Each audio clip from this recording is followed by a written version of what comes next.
Festival, Documentary Filmmakers Association and Encounters. Thank you very much, Stephen. Thank you. Thank you, Westgrove, for the lovely space, Blacksburg for the wine later, I believe, and to the National Film and Video Foundation for being here today as well. I just spoke to Sarah Ligabea when she's sitting here now. She said to me, we were talking about her film and how's it going for the film, and she said she got some completion funding. She said, but I don't want to talk about money anymore. I'm so tired about talking about money, but that's what we're here to do today. And we're going to start off with Liezel Vermeulen, who's done a lot of work with the DTI and understands how that incentive works, and really for us to understand how we can use it. Is it still relevant? And the floor is yours, Liezel. So the DocTour really came out of a space with the DFA training that we've been doing, particularly around a delegation that's currently in Sheffield.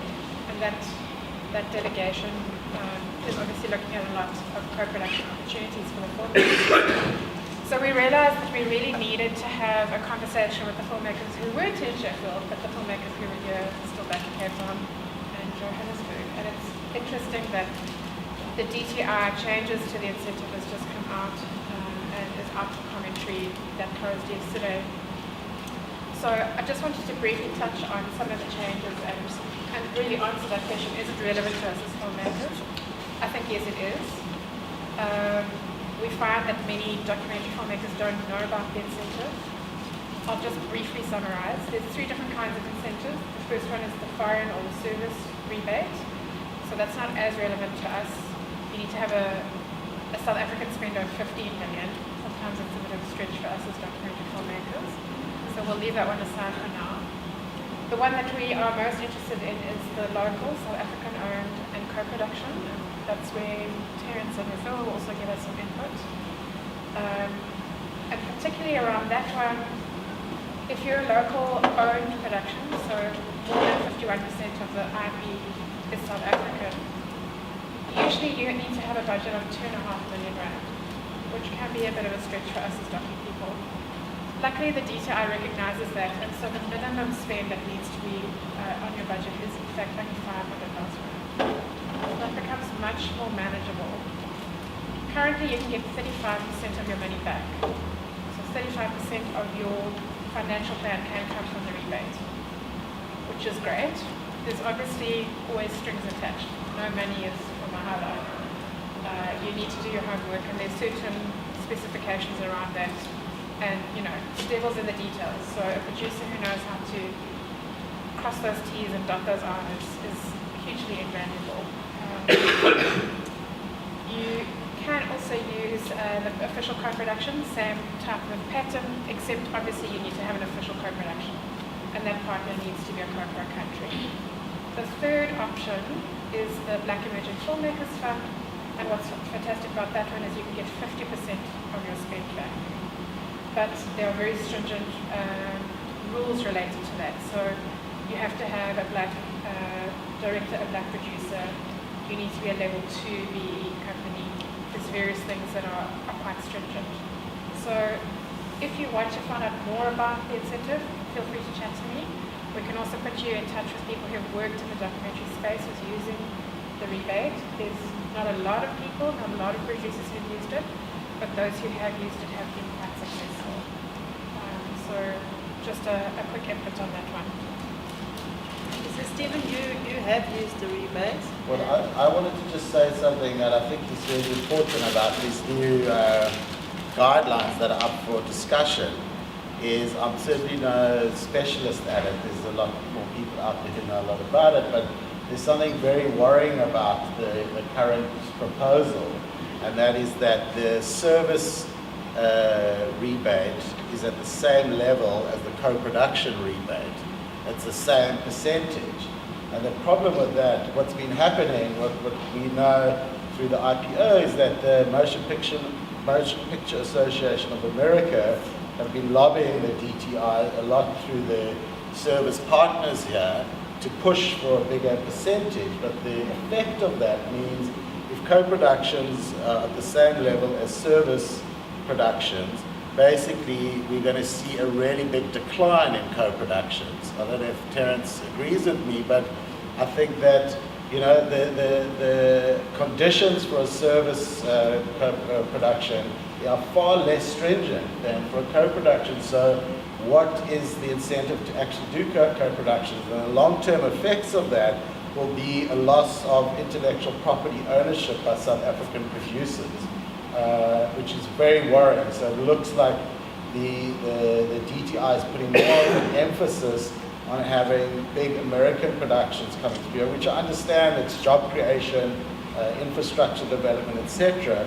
But the net effect will be very negative towards producers who are originating their own content. I think particularly because DTI is quite interested in bringing forex into the country, it is unfortunate that the service companies do stand first in the queue. So quite often we do say to people, try as much as possible to not have the rebate as part of your financial plan. Try to complete your entire financial plan so that the rebate becomes an add-on, an extra, or minimize the impact of that rebate. So if your pie is 100% and 35% is the rebate, try to cover as much of that pie as you can so that you aren't dependent on that rebate. So that if there is a problem with payouts, various administrative issues come up, that you aren't stuck and you have to go into production hiatus, or you're waiting for your money and effectively you're waiting and bankrupting yourself. So you do need to be quite strategic as to when you decide to pull the trigger and go into that space. So yes, Stephen, you're right. They are standing first in the queue. Certainly as docu people, they don't really engage as well as someone who's lobbying, who's a service company. And as far as I know, there's no cap on the service rebate. So the studios are just going to ride technicons through this country collecting all the cash, and there's going to be very little left for smaller productions and co-production. So while it's improved on one level to increase certain percentages, I think if this goes through, it will have a very negative effect on filmmakers who are originating their own content. I'm going to respond to that, Terence. We've made a submission to DTI. Obviously, we've also raised our concerns. But just to come back to the foreign or the service one, to say there is a cap of 50 million. Okay.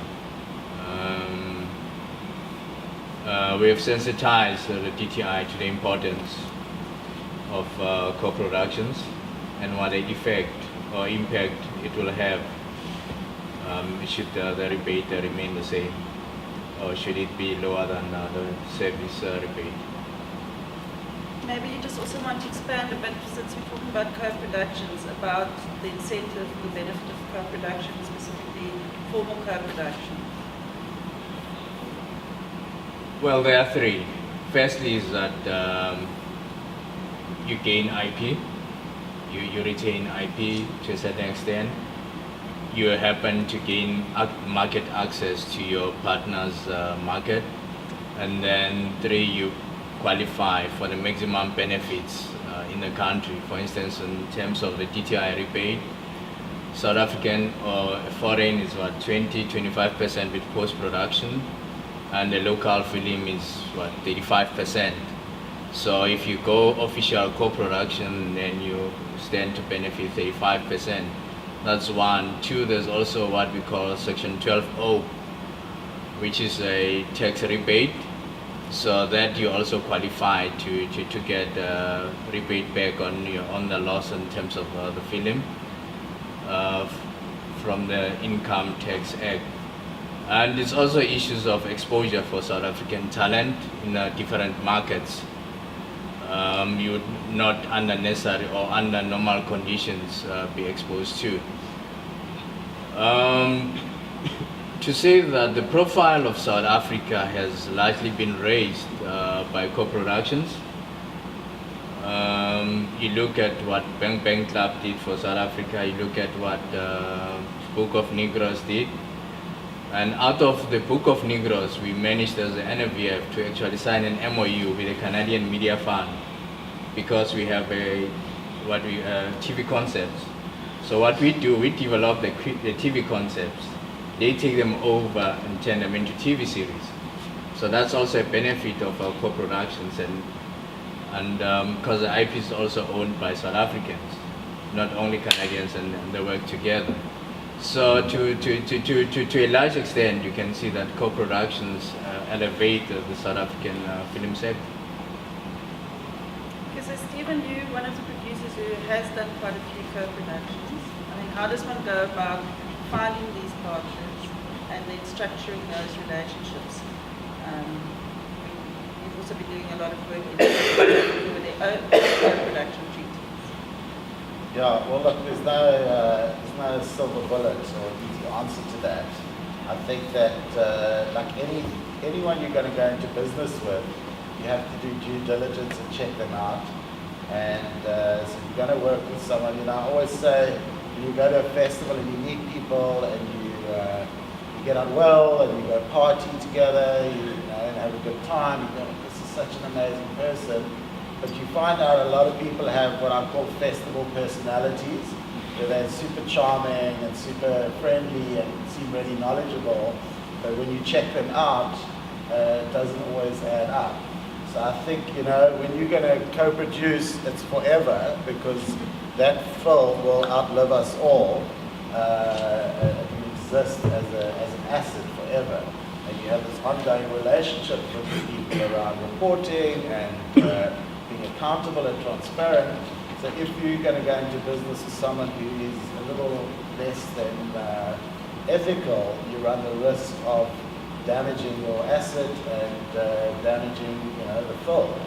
So I think it's always important to ask around and look at who they've worked with before and phone at least 2 or 3 people and ask them. And most people are relatively honest about it and will tell you if there's something like bad going on.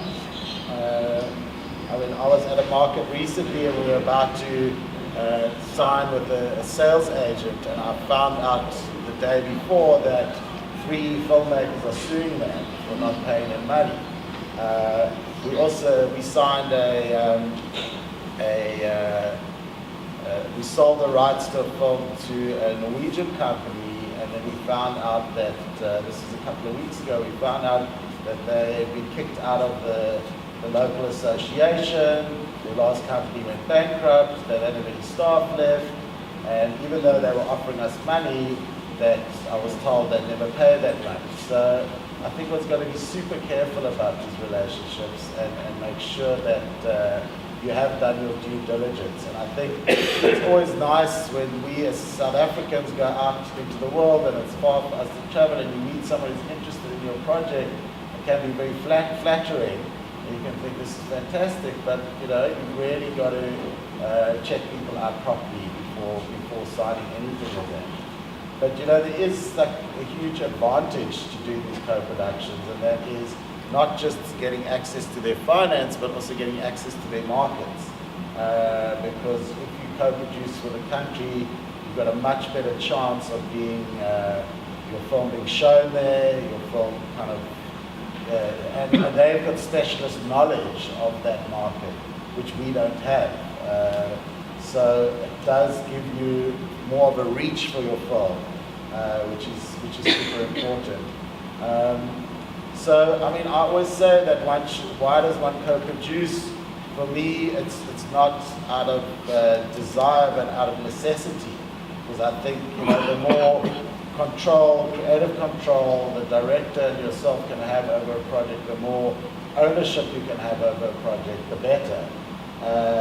And each co-production brings its own complications and its own set of challenges. So one should only do it if one has to do it. And once you've got to ask yourself the question, rather do something on a lower budget. You know, sometimes it's better just do it on a low budget and do it yourselves than get a whole bunch of co-producers on the film. The last feature film we did recently, we ended up with 8 co-producers on the film. And we're all still friends at the moment, but you know, it's a hell of a lot to manage 8 different companies and all that comes with that. So I think you've got to ask yourself, why are you co-producing? And if your film cannot, there's no way it can be made for the money that you can raise yourself, then you've got to go out there into the world and speak to people, here who've co-produced with other people and ask them, and just do a lot of kind of market intelligence around that before getting into it. And then, you've got to ask, well, what have they got that I need? And it's not always a financial arrangement. There might be a cinematographer from a country that they've worked with before, or an editor, or there can be, or there's archive housed. We once did a co-production where we found out that the Swedish television SVT has got this huge archive in South Africa. So we co-produced with them, which gave us access to their archive, which had like real value. So there's got to be a very specific reason why that country, why that producer, and what can they really bring to the film, and how you're going to manage that. And there's got to be a very clear distinction between what's called the delegate producer and co-producers.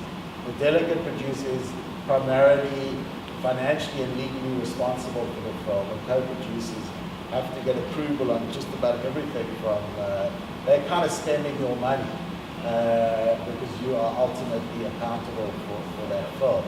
So if you're a delegate producer, you have to rely on your co-producers to be kind of honest and transparent and also do the work. A lot of people just don't want to do the work and they lose interest.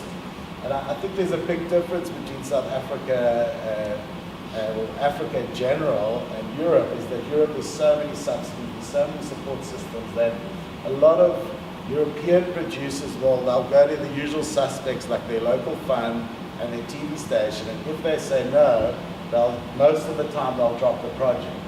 Whereas because we don't have as much options, we're more entrepreneurial about filmmaking. And we'll go, okay, well, we can't do that.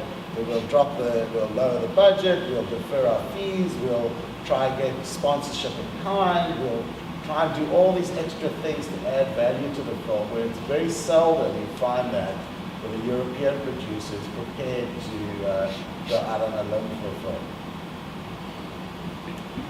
Sylvia, you hear as well from our national funder. The funder has been in the news of late. I'm sure filmmakers are wondering where we stand in terms of funding and development. Nothing has happened to the funding. The funding's still there. I can't get into the nitty-gritty of what's happening at the foundation right now. We've got a delegated spokesperson for that. But what Liezel had indicated was that some of the people in DFA and other places don't really understand what funding we have available and at what point people can come in for funding. So basically NFEF has funding throughout the whole value chain of film. So we start off at grassroots where we've got bursaries. Where we get for bursaries and training, and there's things like City Bus Park where it's training for script writing, for producing, directing, that kind of thing. And then we've got funding for development and production. So what we've done is that over the past 2 years, what they've done is that they've divided the funding into 3 different tiers, because we were finding that the same kind of people keep on getting funding, and it was just to help transform the industry so that also new emerging filmmakers get an opportunity to tell their stories. So tier 3s would be more of your emerging filmmakers where they straight from school or they've made a short film, and then they'd only be allowed to make short films only. So for development they'd get 100,000, and for production they'd get 150. And then tier 2s are where the bulk of our filmmakers lie, where they've made probably like 3 to 2 short films, or they've made a feature-length film, or they've worked in TV in like a writing, producing, directing kind of role. And then your tier 1 filmmakers are the ones who are more advanced, who've done maybe like 3 to 5 feature films or feature documentaries, or things of that nature. So in terms of production, we give 150 for shorts, we give 350 for your feature length, and then there's if you've got a film that's already like quite far in the production process and you need money for post, then we allocate 120 for that. Or if your film is complete and you just need a little bit of money for archive, then we give 250 for that.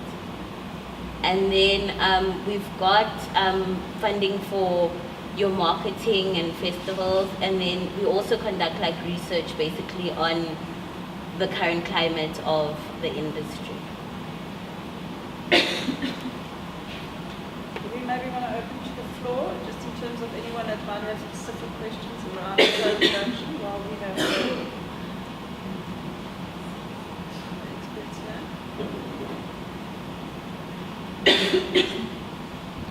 Shall we in terms of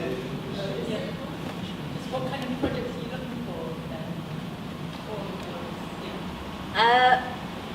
I think it's just good stories in general.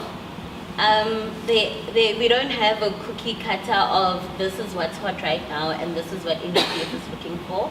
So we've got an independent panel that basically assesses each project. So if you do go on our website and have a look at our funding policy, there's basically a different basket of things that they look at.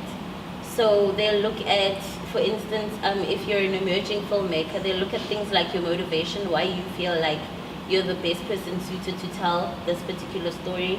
They look at things like the concept, the strength of the concept, trying to look at, how much work you've put in, if you've copy-pasted everything from Wikipedia, or if you've done a little bit to, invest time into putting the project together. They look at things like characterization, they look at the budget, they look at the composition of the team. So those are usually the things that get looked at. Sorry, what's the website? It's www.nfef.co.za. Okay, Terence and Stephen, you both mentioned accessing new markets, either as audiences or for funding. Stephen, you've been doing a lot of work in Africa. How do you go about that? What has that experience been? Is there opportunity that we could look at? Well, I think the challenge, Terence and I were just talking about this before the panel, is I think the challenge, one of the challenges we have is that we as South Africa have co-production treaties with a lot of European countries, with Canada, Australia. We don't have any treaties with any African countries. And I think that, the argument, one of the arguments has been in the past is that there's no funding coming from those countries. But I think if you look at the last 3 to 5 years, there is more funding in many African countries than there ever have been. So I think, if you look how Europe operates, where they co-produce with each other every day, and kind of you get like strength in numbers and strength in market access. And I think on our continent we're not doing that. And I think I know in the short term it'll be super difficult, but in the long term, that's, everyone talks about intra-African trade, and but in the film business, we're not really doing that in any kind of meaningful way. And I think until we start doing that, we're going to continue, just working with Europe, and we think that, that's where all the money is, and blah, blah, blah, but, African funding and opportunities are increasing. And I also think, I always say that if you look at how Hollywood started, not that I think that's our model, but when Hollywood started 100 years ago, they didn't just go to American directors, they went to Europe and they picked the best European directors and brought them to America, and they helped build that film industry through their talent. And I think if you look at our continent, there's a lot of talented filmmakers out there who don't have producers, who don't have access to markets, etc. But what we have here, we have finance, we have infrastructure, we have expertise. So I think that if we start doing more of that, it would still build South Africa. If one wants to get nationalistic about it, would still build South Africa as a brand or as a country to co-produce with, but we need to start working with wider groups of talent. And I think that'll make a big difference. I mean, I know, Terence was saying earlier to get MOU signed and co-production treaties, these things take a long time. But, if you consider that our democracy's been around for over 20 years, and we haven't yet achieved a treaty with any African country. And if you also just think politically how much Africa did for this country during apartheid and how much support there was, hopefully there'll be more political will to build those bridges. Also very interesting content, the stories that we're missing out. Terence? Just to pick up on Stephen's story, Stephen's angle, is that as South Africa, when we look at the markets, we look beyond the continent. We don't regard the continent as a market. We look at the budgets, we look at Hollywood budgets, they're even beyond Europe. What we're doing now as an NFVF, and we're sensitive, or we are awake to the fact that we don't have treaties, not that we don't pushing, we're pushing them. At the moment we're sitting with with 2 drafts. I can't mention the countries until the Department of Arts and Culture mentions it. So what we've done as an NFVF, we've signed an MOU with the Namibian Film Commission, and part of our MOUs we put in training element. So what we did, we brought in 2 Namibian directors, because we have the slate, 10 short films, the youth film. So we brought in 2 Namibians to become part of that slate.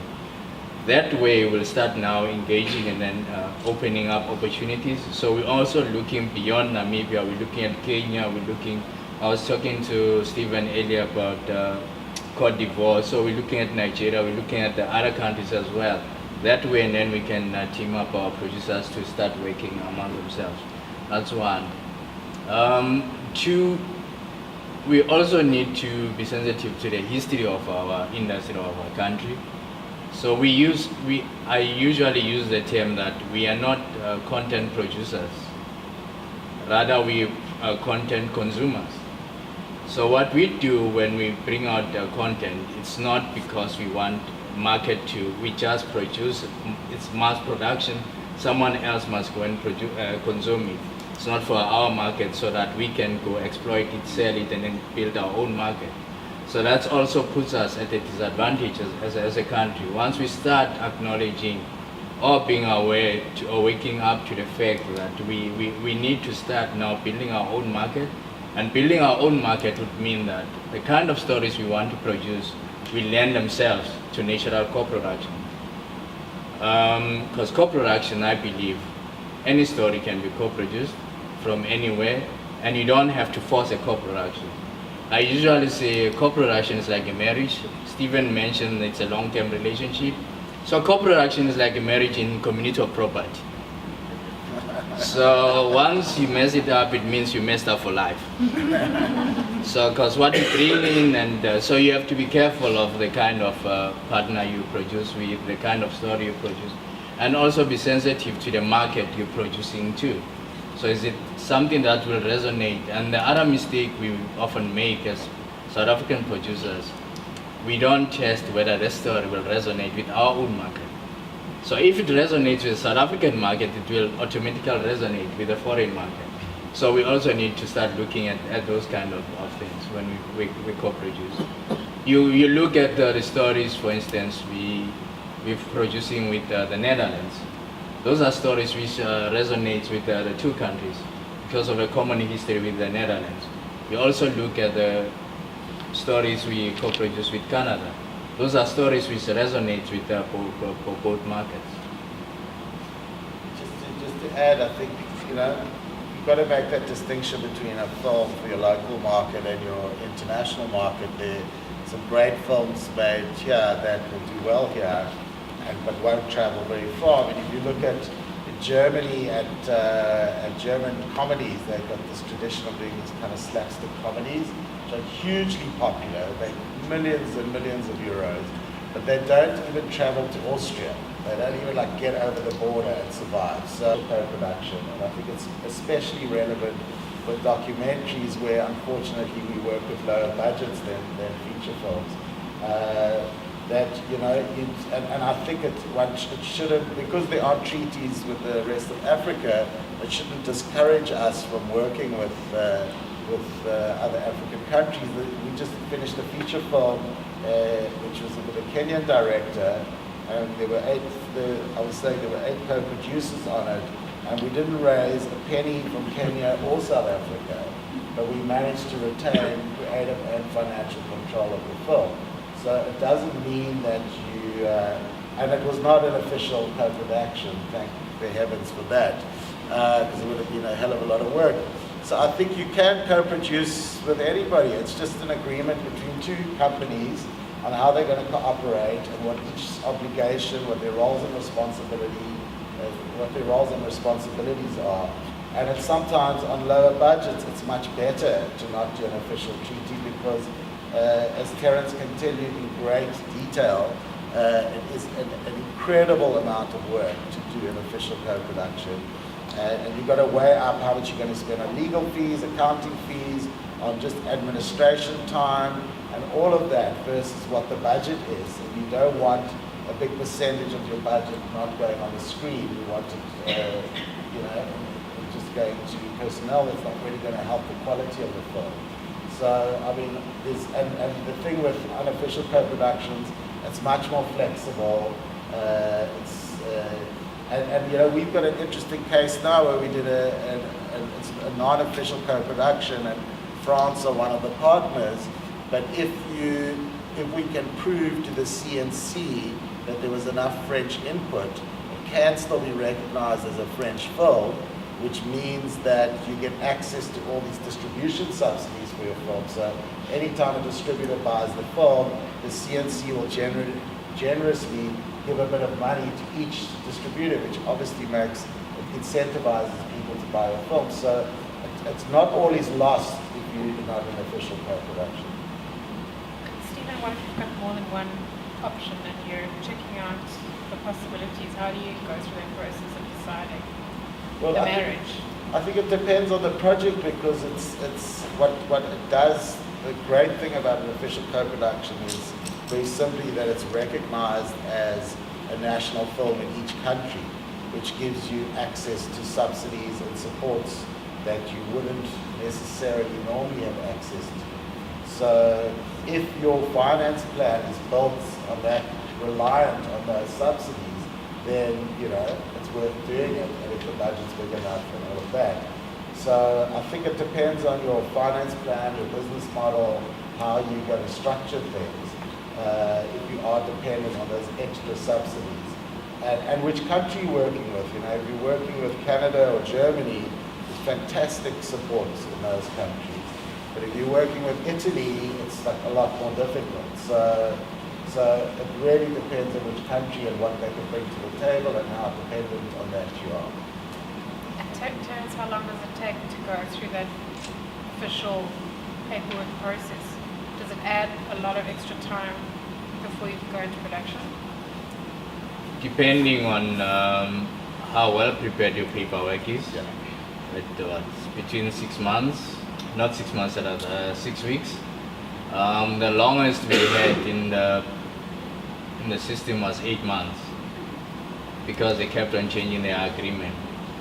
Every time you change something in the application, and then the process starts all over again. You change the budget, it changes. You change your finances, it changes. Because with co-production evaluation, it's not only evaluated by us only, it's also evaluated in the other countries. So which means you make changes to 2 files because you submit duplicates. So it's one in South Africa and one in the foreign country. So when you do the changes, so it means you add another week for every change. It adds 1 week. It's that, and it's also the amount of time, or dependent on how quick you respond to inquiries. So if we send you an inquiry today and you respond a week and a half later, so it means you've added a week and a half later into the process. So we always advise people to have most of their elements in place so that we can assist. Because with us, let's say it's six weeks, so you need to add another 6 weeks to DTI. So already taken 2 months out of your or what, 3 months out of your process. So it means you need to have a year plan for the project. So it's not an easy process like Stephen has said. You need to have patience and then ensure that you are ready to go into co-production. Don't go into it for the sake of wanting to co-produce. Go into it because it's worth it. That's one. And two, on the issue of, I just want to pick up on what Stephen said. In terms of unofficial co-productions, you also have to be careful from a South African perspective in terms of IP. Because if you are minority owned, or if you are a minority owner in South Africa, that project would automatically fall into the foreign or the location rebate and not into the South African and co-productions incentive. So which means the maximum you can hope for is a 25% if you add the 5% of post-production. My name is Megantri from Masala Filmworks. My question was, if there's a project that's a story that's like in an African country, but you want to come on as a co-producer and your only contribution can be the post-production, is that something one could apply to the NFVF for at this stage, even though they may not be in any official co-production, or can you only access the funding if it is an official co-production? Two things. Where does the IP rest? And who's the writer and the director? Because that will determine whether the NFVF funds it. And you need to add the third element, DTI. Because if you're only coming in for post-production, it means you need to apply for the post-production incentive. You cannot apply for the foreign-based incentive, only the post-production element. From the NFVF point of view, you need to bear in mind where does the IP lie, or the majority of the IP, and who's your writer and director. So it's not the producer, it's more the writer-director. Many projects have been supported which have had non-South African directors.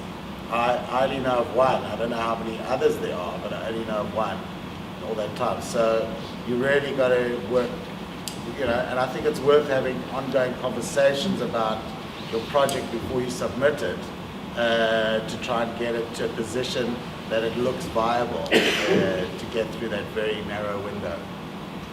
Just to go back on the African element, if you look at the treaties as well, they do make provision for African participation, majority of our treaties. So you also need to be smart in terms of restructuring, because we've had two projects with African element. One was with the UK, so we had the Rwanda coming in at what, 10%? It qualified as a official co-production. We also had one where Algeria came in, so it also qualified. So there are those possibilities. Just within the treaty, you need to be aware where you can come in or where you can play. So if, for example, there was a UK participation, and it could potentially be a co-production with the UK. South Africa, UK. Yes. Yes. And an African country. So that could be a different kind of scenario that. Okay. So it becomes a three-way with the third African country in the mix. So, yeah, you should also look at like Canada are the most. They've probably got the most co-production treaties in the world. They'll sign with just about anybody. Okay. And I think they've probably, in terms of who we've got a treaty with, I think they've got 2 or 3 African countries that they've also got treaties with. I know Senegal, I think Ivory Coast, and there might be one other. So it is another route, just to complicate your life further, is to see who we've got treaties with and who they've got treaties with. As like another way in there. And it also becomes more legally complicated when you add another partner. So bear that in mind as well. Yeah. Thank you very much, everyone. I'm sure we've got lots of questions from the NVF, but we won't ask them all today. Also very difficult questions for the SABC, so we'll pull them up next. John Matheson is on the board of the SABC, and he'll be chatting to Sylvia Vollenhoven. Thanks, Stephen. Back to you.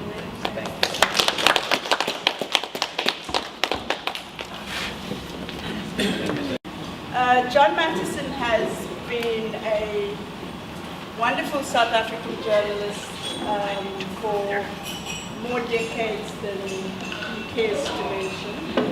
And I think I first met him in the 80s when he was a journalist breaking new ground, exposing stories like the information scandal that happened before most of you were born.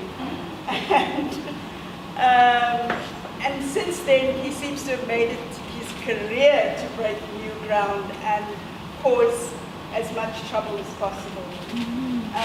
He was one of the first councillors at the newly formed independent IBA, Independent Broadcasting Authority. But that came out of an environment where he was also a journalist and activist helping with processes like the Campaign for Open Media in the 80s. And the Campaign for Open Media was a broad-based campaign, sort of loosely aligned to the United Democratic Front. And that campaign led towards a new way of choosing the SABC board, an independent broadcasting authority, a campaign for open media, a campaign for independent broadcasting rather. And as a result of all of that flurry of activity before the 94 elections, John and I ended up at the SABC, and our brief was to transform the SABC from a state to a public broadcaster. I hung around for many, many years trying to get this right and then gave up. John hung around for a while and went to the IBA, and he's now back at the SABC as a board member. And just as an aside, Tim Knight, who at the time was living and working in Canada and has since relocated to South Africa, was also one of the key players in that whole transformation of the SABC from state to public broadcasting. And the three of us and some other people worked quite closely together on that. But that brings us to where we are now, a public broadcaster and a broadcasting environment that is much more diverse, a lot more complex in a way than it was when we were young and innocent. And in some way we are still working towards the same ideals, although it's from different kinds of platforms and viewpoints. And I think that's enough of an introduction. I spent the last week researching the SABC to get myself ready for this, for hosting you on this afternoon. But then I gave up because the more I read, the more confused I became. So I'm going to ask you, please, what if you had to just sum up the broadcasting environment for us right now as not just a board member, but a really experienced broadcaster and somebody who's so au fait with the whole regulatory environment as well. As filmmakers, what are the things that we can look forward to? What are some of the hopeful indicators in the environment right now? We'll leave the pessimism for now. Thanks, Sylvia, and thanks for coming. I must say I have an ulterior motive for being here, which is that I'm interested to hear from you because, as Sylvia implied, we've had a lot of bruises, since the time when we formed the Public Broadcasting Initiative to develop the argument for and the policies for independent public broadcasting to end state propaganda and so on. 1994 was full of hope. And of course we've been battered politically in so many different directions since then. And so I'm really, we're now back I'm now on the board of the SABC. I came in April last year. Obviously the first thing we had to do was to cut the theft. And we saved about 600 million rand just in cutting theft and tearing up contracts, but it's not enough. We're still in a loss. And now we're into the much more interesting but also difficult creative part of saying, how do we actually build things? And as we on the board, as you know, we're not operational, so we don't deal with directly getting a project from somebody and getting it into the SABC. But I am really interested and concerned to understand what people are looking for. Now, I find the environment extremely complicated. we set up in 1994 when we came into the IBA, which is now ICASA. We set up the local, we held something called a triple inquiry, a commission of inquiry, and we set the policy for broadcasting, which was approved by Parliament and is still the policy today. However, we just got bruised in so many different ways. For example, we set a plan for educational broadcasting, provincial broadcasting, language broadcasting, and of course local content. For local content, we've done really good research. We knew what was possible. I can tell you, I mean, when we wanted to implement local content, even for any music on South African radio, we had vitriolic opposition in some quarters from the broadcasters. Who said, haven't you heard of the democracy of the digit? You can switch channels if you don't like it, and all of that. And we stuck to our guns and we set policies based on good research, and they worked. And I think we can take some credit for the growth of the music sector and some of the other good things that have happened with South African creative people who've spread their wings around the world. But SABC, at the time run by Zulaki Sisulu, was one of the first people to get bruised because he took our report seriously. We were in the IBA or CASA, the regulator. Parliament passed it, adopted it, so he thought, I can implement. So he started putting together provincial broadcasting and these other things. And then he discovered that the fact that something's adopted in Parliament means nothing, because it wasn't attached to a funding legislation or specific legislation. So they adopted it and then forgot about it. And he had actually started and he realized he was going into debt. Government wasn't going to pay and he had to pull back. So we've had these things, we've had bruises over and over, and a lot of it has been political, obviously. Most of it's been political. Then on my last day in office, which is in February 98, we signed the ETV license. And the ETV license was designed on the same lines as in Canada and Australia and Britain, like the ITV, if you like. So that it was intended that you create competition between the existing broadcaster, that was the SABC, and the new broadcaster, around quality, not just around numbers.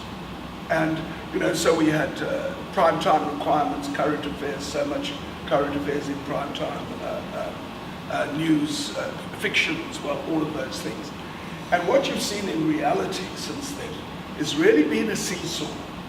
At times when the SABC gets very political and propagandistic, their audiences go down, their finances go down, and ETV has seen the gap and had periods where it got really good and independent and creative and provocative, and that went up. And then there'd be a change and it would go the other way. At times the ETV was the more propagandistic.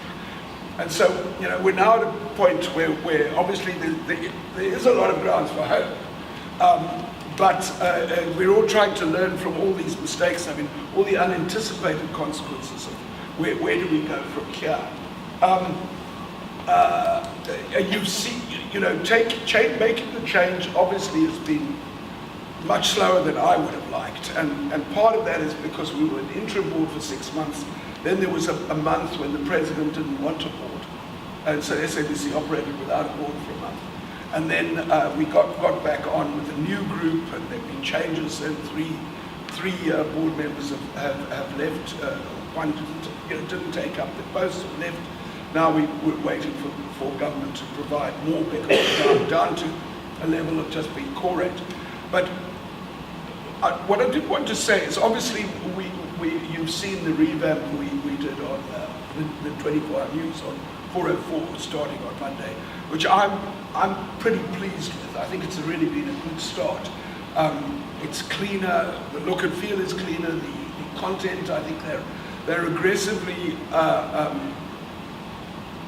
encouraging people to be independent and provocative and professional. To give you an idea of how this works in terms of the board, for me the best moment on the board was when we were in a board meeting when we heard that Claudia Matsalem was giving a press conference, and it was being carried live on SABC, I don't think on any of the other channels. It was something like 2 or 3 hours ago. so he could attack us personally by name. So it came up, what is the board going to do? And I said, nothing. We do nothing. And people thought and said, yeah, we do nothing. We just carried on. I think that was a very good thing. And I think people get the message. Matata Tsedu and I held meetings with the newsroom right in the beginning, and we said, look, you're now free. But of course, we said we could see and we understood, we discussed. That's right, they'd heard that before, they didn't necessarily believe it. We had a second meeting, we said it, and I think they are starting to see it, and also because our new head of news, Patiswa, I think it's really been a great find for us. She grew up in real dirt poverty in Eastern Cape. She went to work as a broadcaster. While a broadcaster, she did a BA, a Master's in Education, an MBA, and now she's doing a doctorate in business. And when we interviewed her, I said, well, why do you want to be in broadcasting? Now you can make all the money in the world. She said, no, what I want is public broadcasting, including the African languages and so on. She takes it all seriously. And she's really professional, and she's really been the mastermind behind the revamp of the news channel. So it's far from perfect, but I think you are seeing genuine changes that will give you and everybody a sense that journalists who do good work get on the air, and that there isn't political interference. And I think we've been, frankly, better than I expected in being able to remove the political interference. When these things come up, we deal with it pretty much as I've just described. It's not our business. You want to attack us, that's an editorial matter. We don't discuss it. Still got a long way to go, and it's slow. I mean, my particular interest is, which I'm hoping we have viewers, SABC3, for example.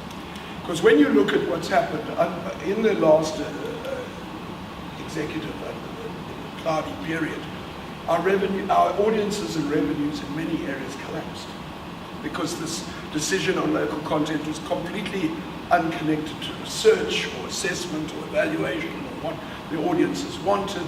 So Lotus was carrying Zulu music, and of course people didn't gain anything from Khosi FM, the Zulu station, but of course it lost for Lotus, because Lotus has a predominantly Indian audience, and all these sort of things that were frankly quite irrational.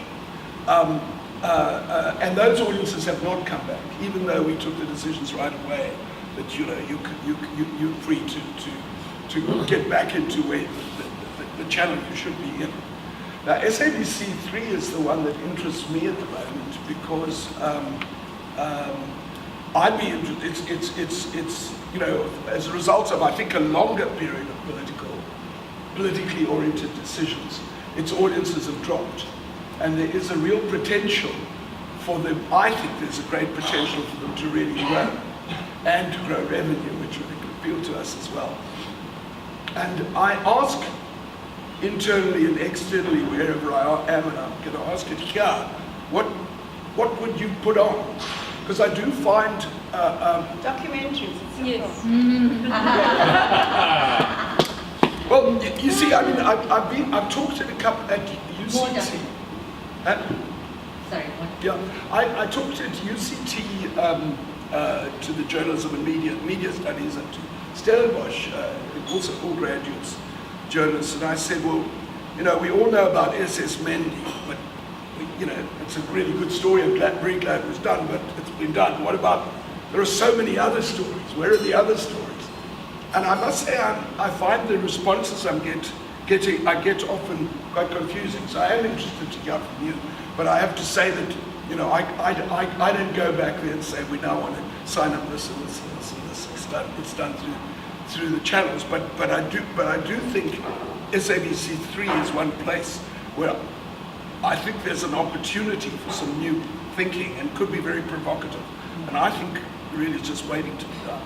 I think we want to throw it open to the floor, because I think this is one session where there are going to be lots of questions. But before we do that, digitization. There's been talk for years about the new digital universe and the launch and multiplexing and more channels, which will mean more content, which means more money for people to make documentary films.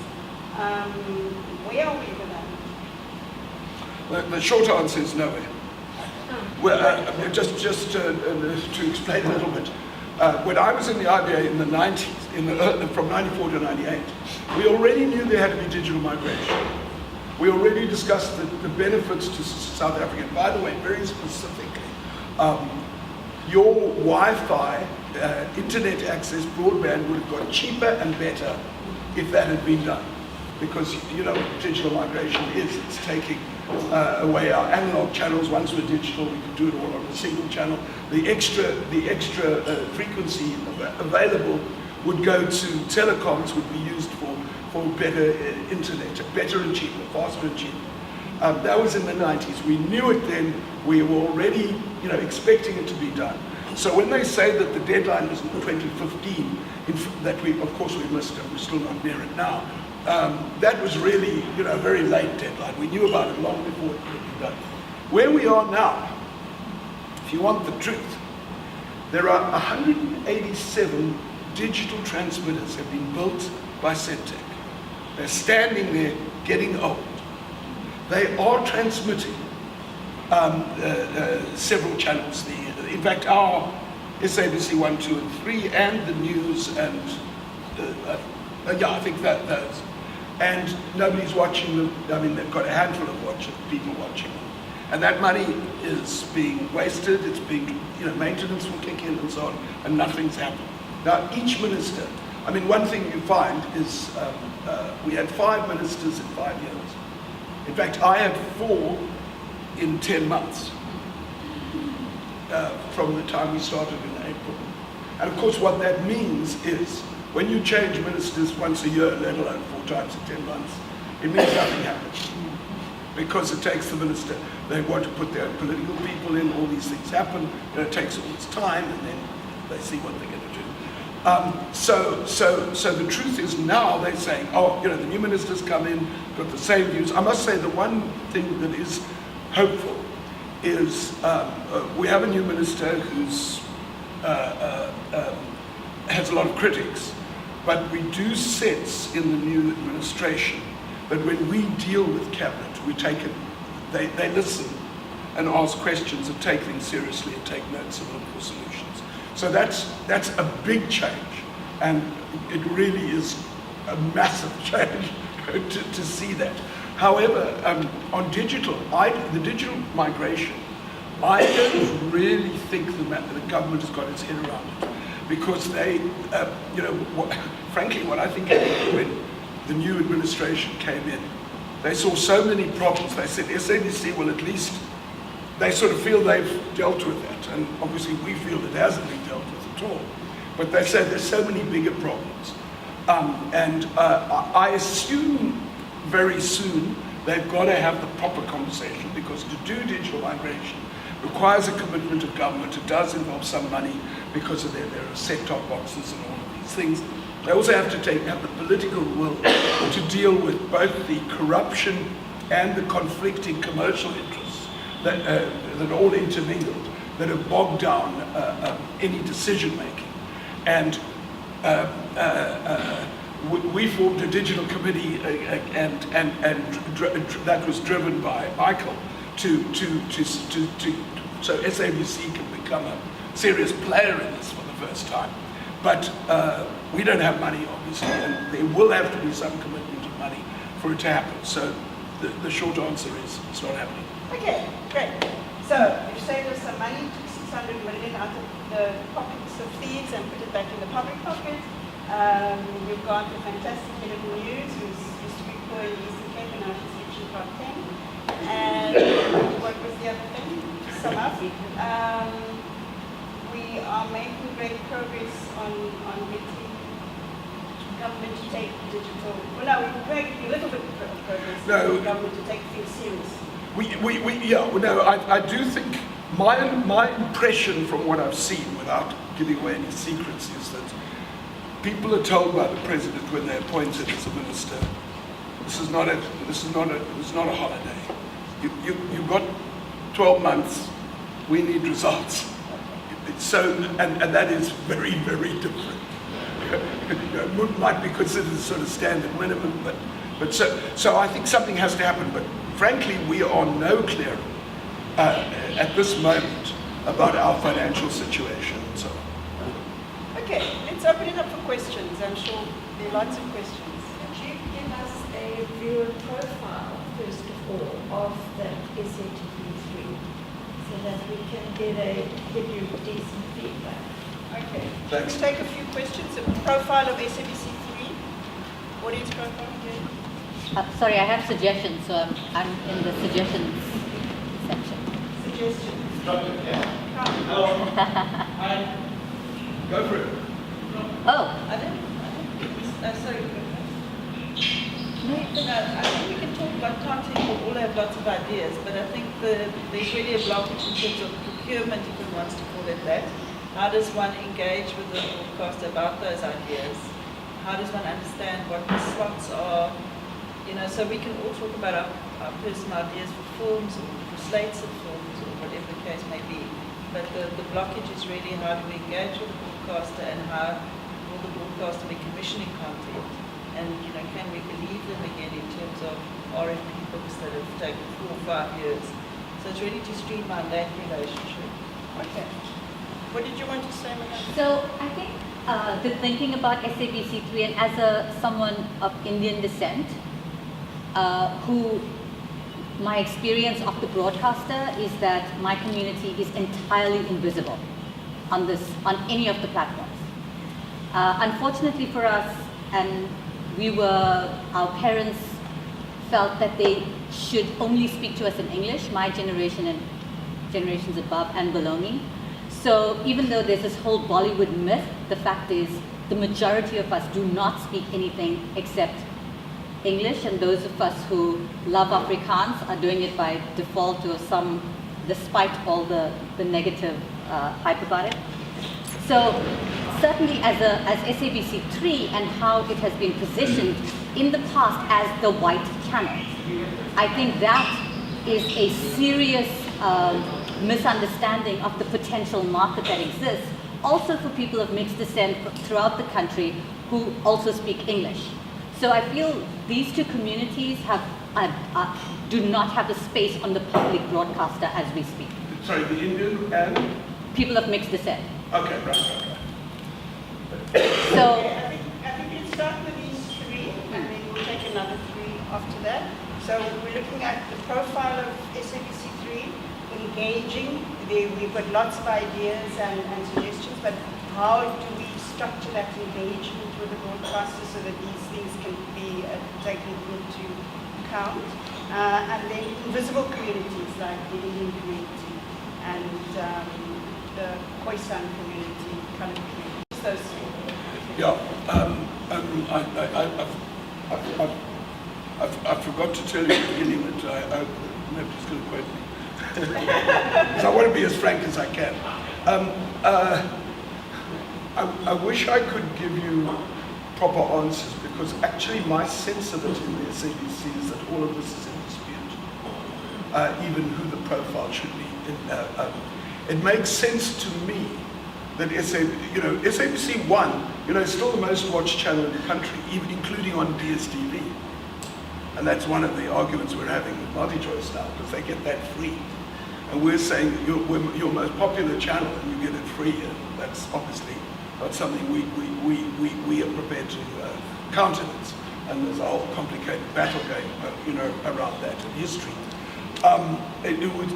SABC 2 does fairly well, although it's also showing some shakiness. SABC 3 is much lower. It would seem to me that is the obvious place where you could go aim for obviously the whole South Africa that includes everybody. It is predominantly English, but English is the biggest second language in South Africa. It is also the language that brings people together and nationals and all of those things. So it should be able to do all those things, and it should also potentially be able to aim perhaps at maybe a little more cerebral, intellectual content. But I can't say that that's the case now. I think it's still I'm still not getting real clarity. I don't think there's real clarity about it. Frankly, if you, I mean, what the suggestion you made is helpful to me because this is basically, these are some of the things I think should be happening. I mean, there's a real different environment in much of the country and inside the SABC that says, you know, what we must do is more reality TV programming and business-minded program, you know, teaching people to run businesses and so on. And I think we could aim a little more cerebrally. On your point about procurement, the problem we've had is, of course, we inherited a 1 billion loss. So as you know, at one stage we weren't paying producers at all. And, yeah, no, I know, we were very aware of that. And we got that okay, but we're still losing money, so we're still at risk. So the procurement hasn't been fixed. But I would still be interested to hear some sense. I mean, you know, I pick things up quickly. You know, is there stuff that would be that you guys are interested in that would have a good audience, that would be provocative? And what are the areas? Is it historical? Is it new history we're not getting? I'm interested to know that from you. I know I'm not as helpful as I should. I think this is a good point to mention that at 5 o'clock or after the session on impact reducing, we're going to have a very relaxing networking session, but that's a good time maybe to, I hope you can stay for a while, to take some of those things further for you to get some feedback from people about the kind of programming that we'd like to see. Let's take another 3 questions. Don and Nikki and Tim, and maybe 4, and Terry. Okay. I'm just interested to know how many people here watch SABC. We'll have SABC licenses.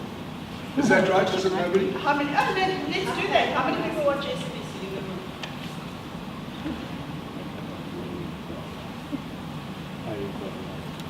Okay, good answer. Sorry, before we go on, can I just respond to... Because, I mean, you know, we've got terrestrial, we've got satellite, but when does it go online? And that's part of the whole digital process, but when it goes online, we have catch up, and then there's a whole different way of watching television. But right now, I mean... Right now what? I don't watch. Yeah. No, look, I think, I mean, you're right. A lot of people, I mean, most of this audience don't watch it. I think that could be changed overnight. And I think probably all of you would agree. I mean, if some of the programming ideas that you would have, it could be done. I think that's a very good point, because in 1994, when we had that migration from state to public broadcasting, where I came from, most people didn't watch the SABC or listen to the radio. And within less than a year, it changed completely with the 94 elections. I think you will see some change in terms of the 24-hour news. I think people will start to watch it because they're starting to see that, we have offices all over the country where people never go on the air, and now they are. And you're finding that there are good people in different places that you haven't seen anything. So I don't suggest that we're nearly there yet, but I think that is one example. But I mean, for the rest of it, you're right, Andy. If we did the kind of provocative programming and got it right, I think you'd change overnight. Yeah. Sorry, Nadine, Nikki? Sorry. Hi. So my question is, I would be very interested to know what the digital media students suggested to you. My personal preference, I don't watch TV, but my personal preference would be comedy relief. Series probably would do well, comedy relief series. We have so much difficulty in our lives. When I sit down to watch the TV at night, I'm sitting down to like relax and have a laugh after my hard day. So that's Yeah. South Africans do have a sense of humor. Yes, we do. John, you asked, I thought, rather pathetically, for us to give you ideas on the sort of stuff you should be putting on SABC, may its name be blessed. In the last 2 weeks, I've seen 2 excellent films about Bram Fischer, both private showings. They haven't gone public yet. Tonight, I'm going to see the Thule film Whispering Truth to Power. Would you happen to have 3 hours of the next couple of weeks you could put them on the air? No, serious question. None of them, as far I've tried to find out, none of them are scheduled for SABC at all. No, they are deeply serious, important stories about South Africa. Well, one of them is be bought by Mnet, but that's another matter. But that's another, yes. Thank you. Terence? My question is because I operate in a co-production space and we engage a lot with international broadcasters. Their frustration is that our national broadcaster is not on board. As a result, they are reluctant to take on South African content. When is SABC now going to start paying that bill to assist South African filmmakers? Sorry, explain what you talk about. They say SABC is not on board what? From a distribution point of view, because what other countries do, you have the national broadcaster backing their local filmmakers. So we have a challenge in the country where the national broadcaster is not backing our filmmakers to that extent of making it possible for them. Which internationally we have to say the broadcaster is attached. And if our local broadcaster isn't attached, then they think, okay, well, why would we support this if the local broadcaster wants? Tell me more about that. Why? How does that happen? What do you think is the block? Why? Okay, there's a short answer. From my time inside and outside the SABC, co-productions of any sort are just laughable. It's just not possible because the internal systems are not set up for that and nobody's interested. And secondly, it's just a simple thing like a letter of support, or we might want to license this film is all that people need sometimes, and that foreign broadcasters, public broadcasters give especially documentary filmmakers with great ideas so that they can go and raise funds around the world. There is nobody or no system set up inside the SABC to do this. And in general, the relationship between the organizations like the DFO, like the IPO, like SASFIC, and then the individual filmmakers is almost completely non-existent. There are no, it relates to Ron's question earlier, there are no structures to engage, and so you're relying on the will of particular officials. And as you know, that is remarkably unreliable. Okay. Can we, before we engage further, there was some other question. The digital media students she was asking about. Tim made a question about serious docs. If you can answer it, please. And then this last question. The SABC is not supporting local filmmakers, who despite all of that are going out there and selling South African product all around the world. Okay. In terms of what the students, you asked what the students responded. The main response I got in Stellenbosch was, we want aspirational globalist programming. And when I asked what was aspirational globalist programming, the examples seemed to be around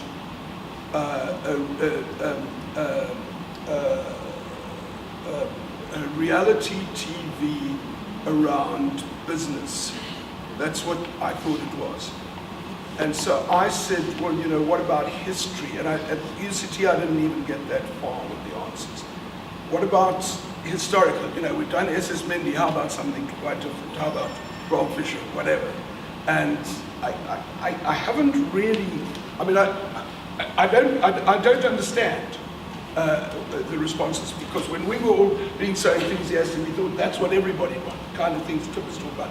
Before I came here, by the way, just on, I put in a question to our executive. You know, I'm going to be asked why we haven't run the Bronx Fisher story, why we didn't take the Bronx Fisher story, what happened. And I got a response that they bought another one from the same producer. No. But obviously you can't do it, get another, can you? I mean, one, Obviously you can't do two from the same producer. no. I mean, that's not an excuse. I'm just saying that's the answer I got. No, I understand.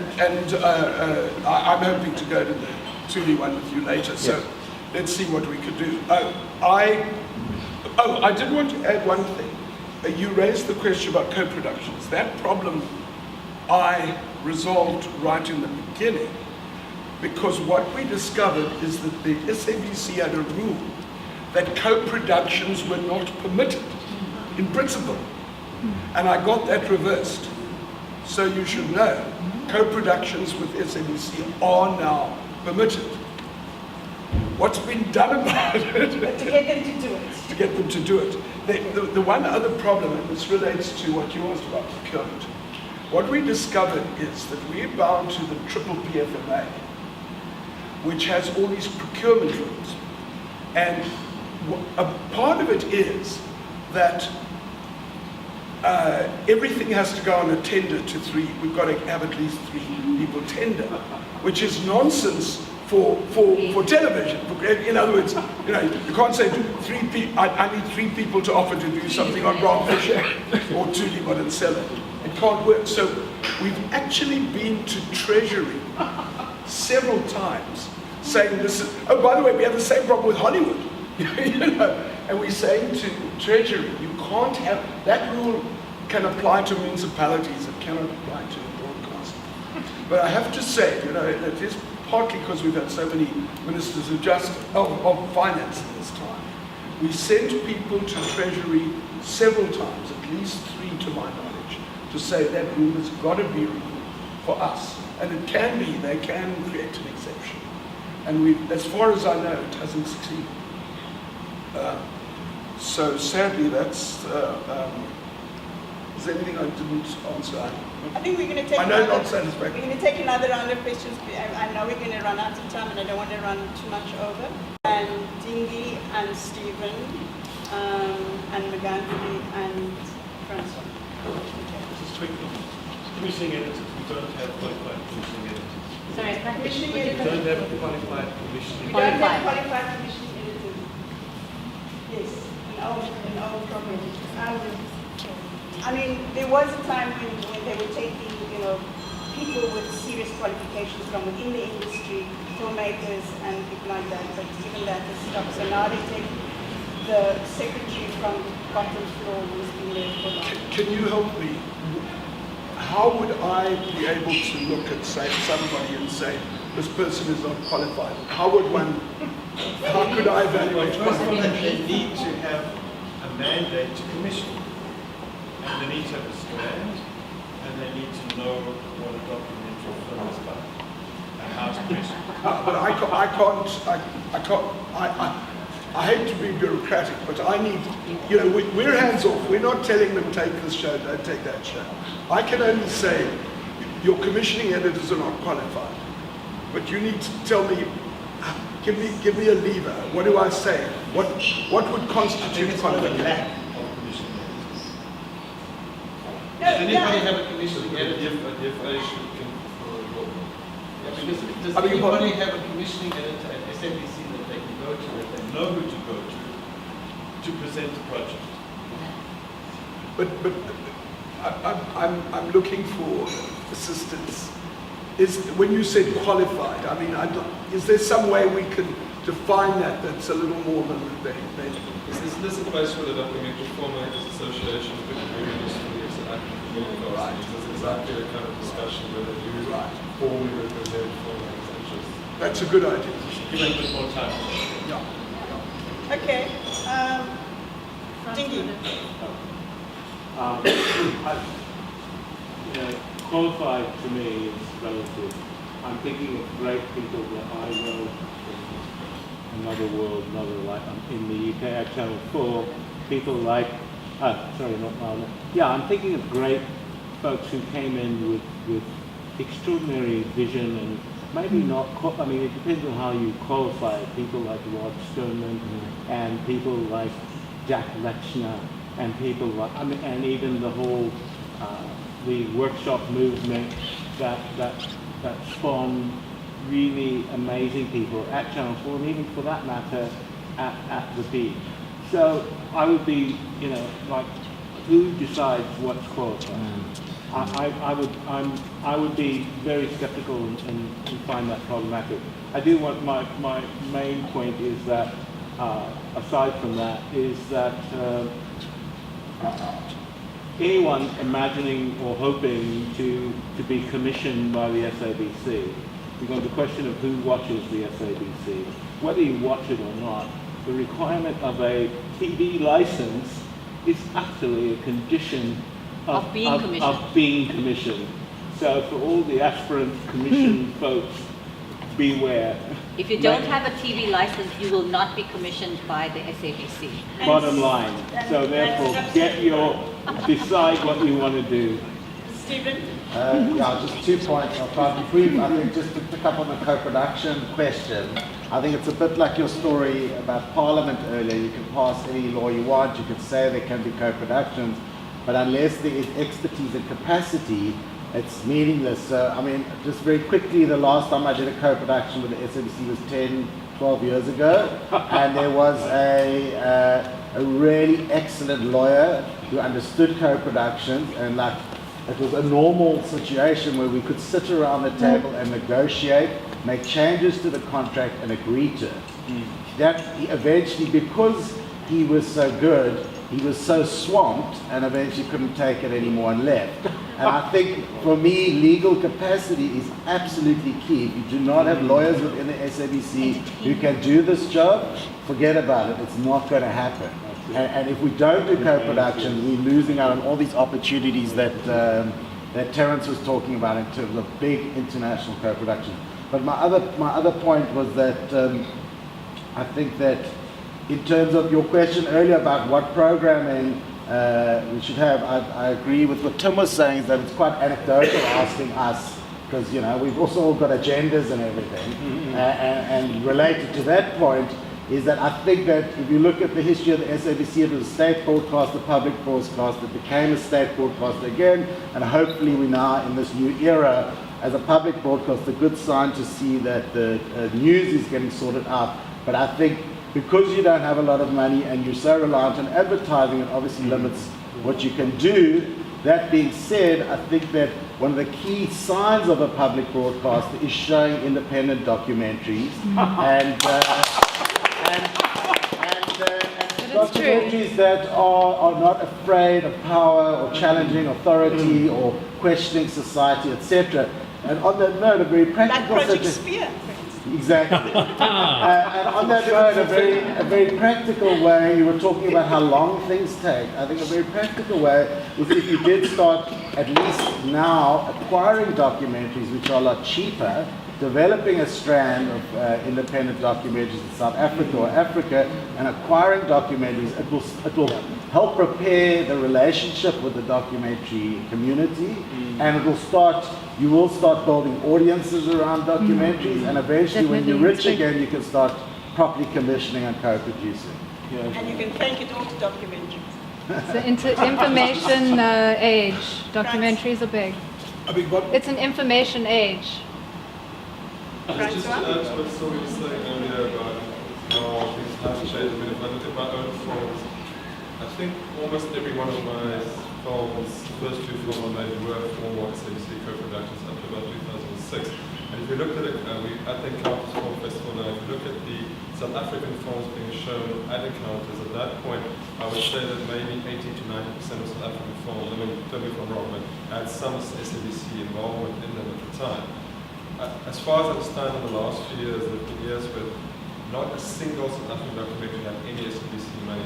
And SABC does not even attend the festival, which, I mean, if you think in terms of how public broadcasters work and with, main Encounters being the prime documentary film festival, how it's other countries, it would be inconceivable for them to all the local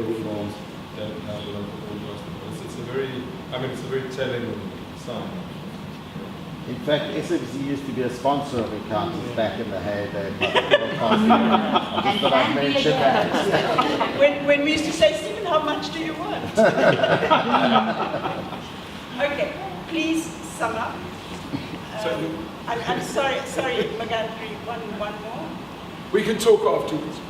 No, I just want to say what Stephen's saying in terms of the documentary. I think there's so much material out there that you could just license. You know, we've been trying to sell films to the SABC for years, or give them to you for free even. And there hasn't been that platform. So if we could license documentaries, if you don't have the budget right now to commission. Okay. Did you want to say something? I did want to say something. I wanted to pick up on things that three different people said. Just to add to that, this licensing and these opening night encounters films, like a film that I was one of the producers of over the festival last year, Strike a Rock. And about 6 months ago, SABC expressed interest, and then our sales agent was negotiating with them for, 3 months, and then somebody at SABC passed away, and the thing wasn't handed over, and I don't know what. So it links in with what Lauren is saying in terms of how you engage with SABC and the structures that are involved there. But then in terms of the commissioning editors, I think there are a couple of markers that you can look for. Like somebody who is a producer or has been a producer of documentary films, and specifically the kinds of films that you want them to commission. Or, and I'm not saying this person should do all of these things or have all of these things, maybe one of these things, or they could have been a programmer for a festival, because programmers for festivals are trained and experienced in finding the best content, the most original stuff, programming things together. You would look for somebody with a qualification. There's several universities in South Africa that offer qualifications in film production, in curatorship, media studies. Good, thank you. John, please sum up. Thanks.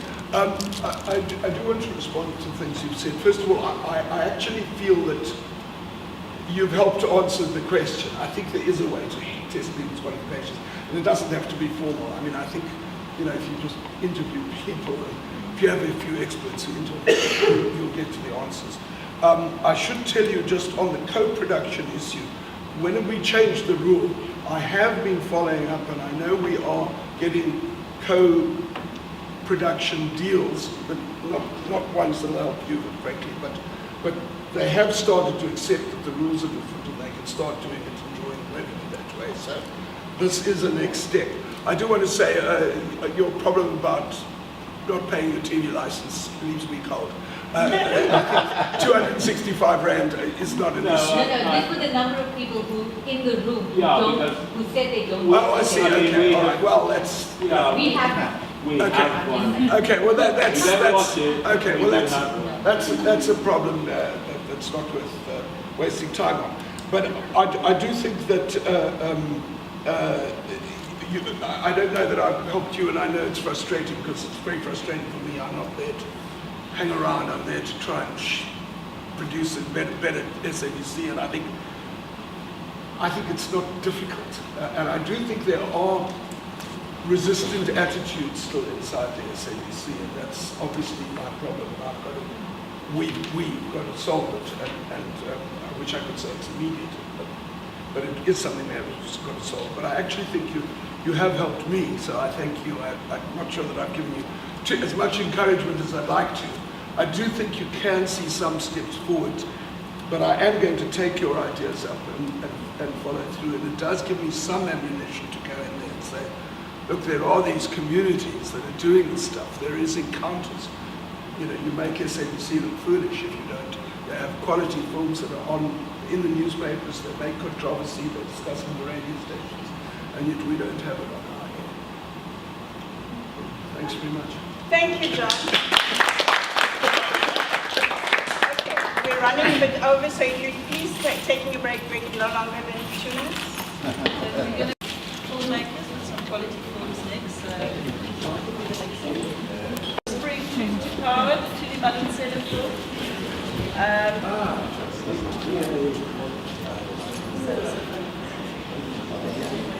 Okay, so this film is a film that, as far as I understand, didn't receive any funding from the National Film Fund and isn't screening on the SABC.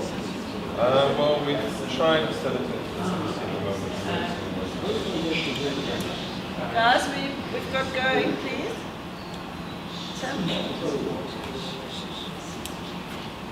Okay, so we're just welcoming Francois. He's the director, the producer, the editor, the DOP of Whispering Truth to Power, the two Madam Sailor film. The film won the Special Jury Award at Hot Docs. It was screened at Doc Edge, New Zealand, Sheffield, and it is screening in Sydney next week. So well done, congratulations. The film. This section is entitled Films That Travel.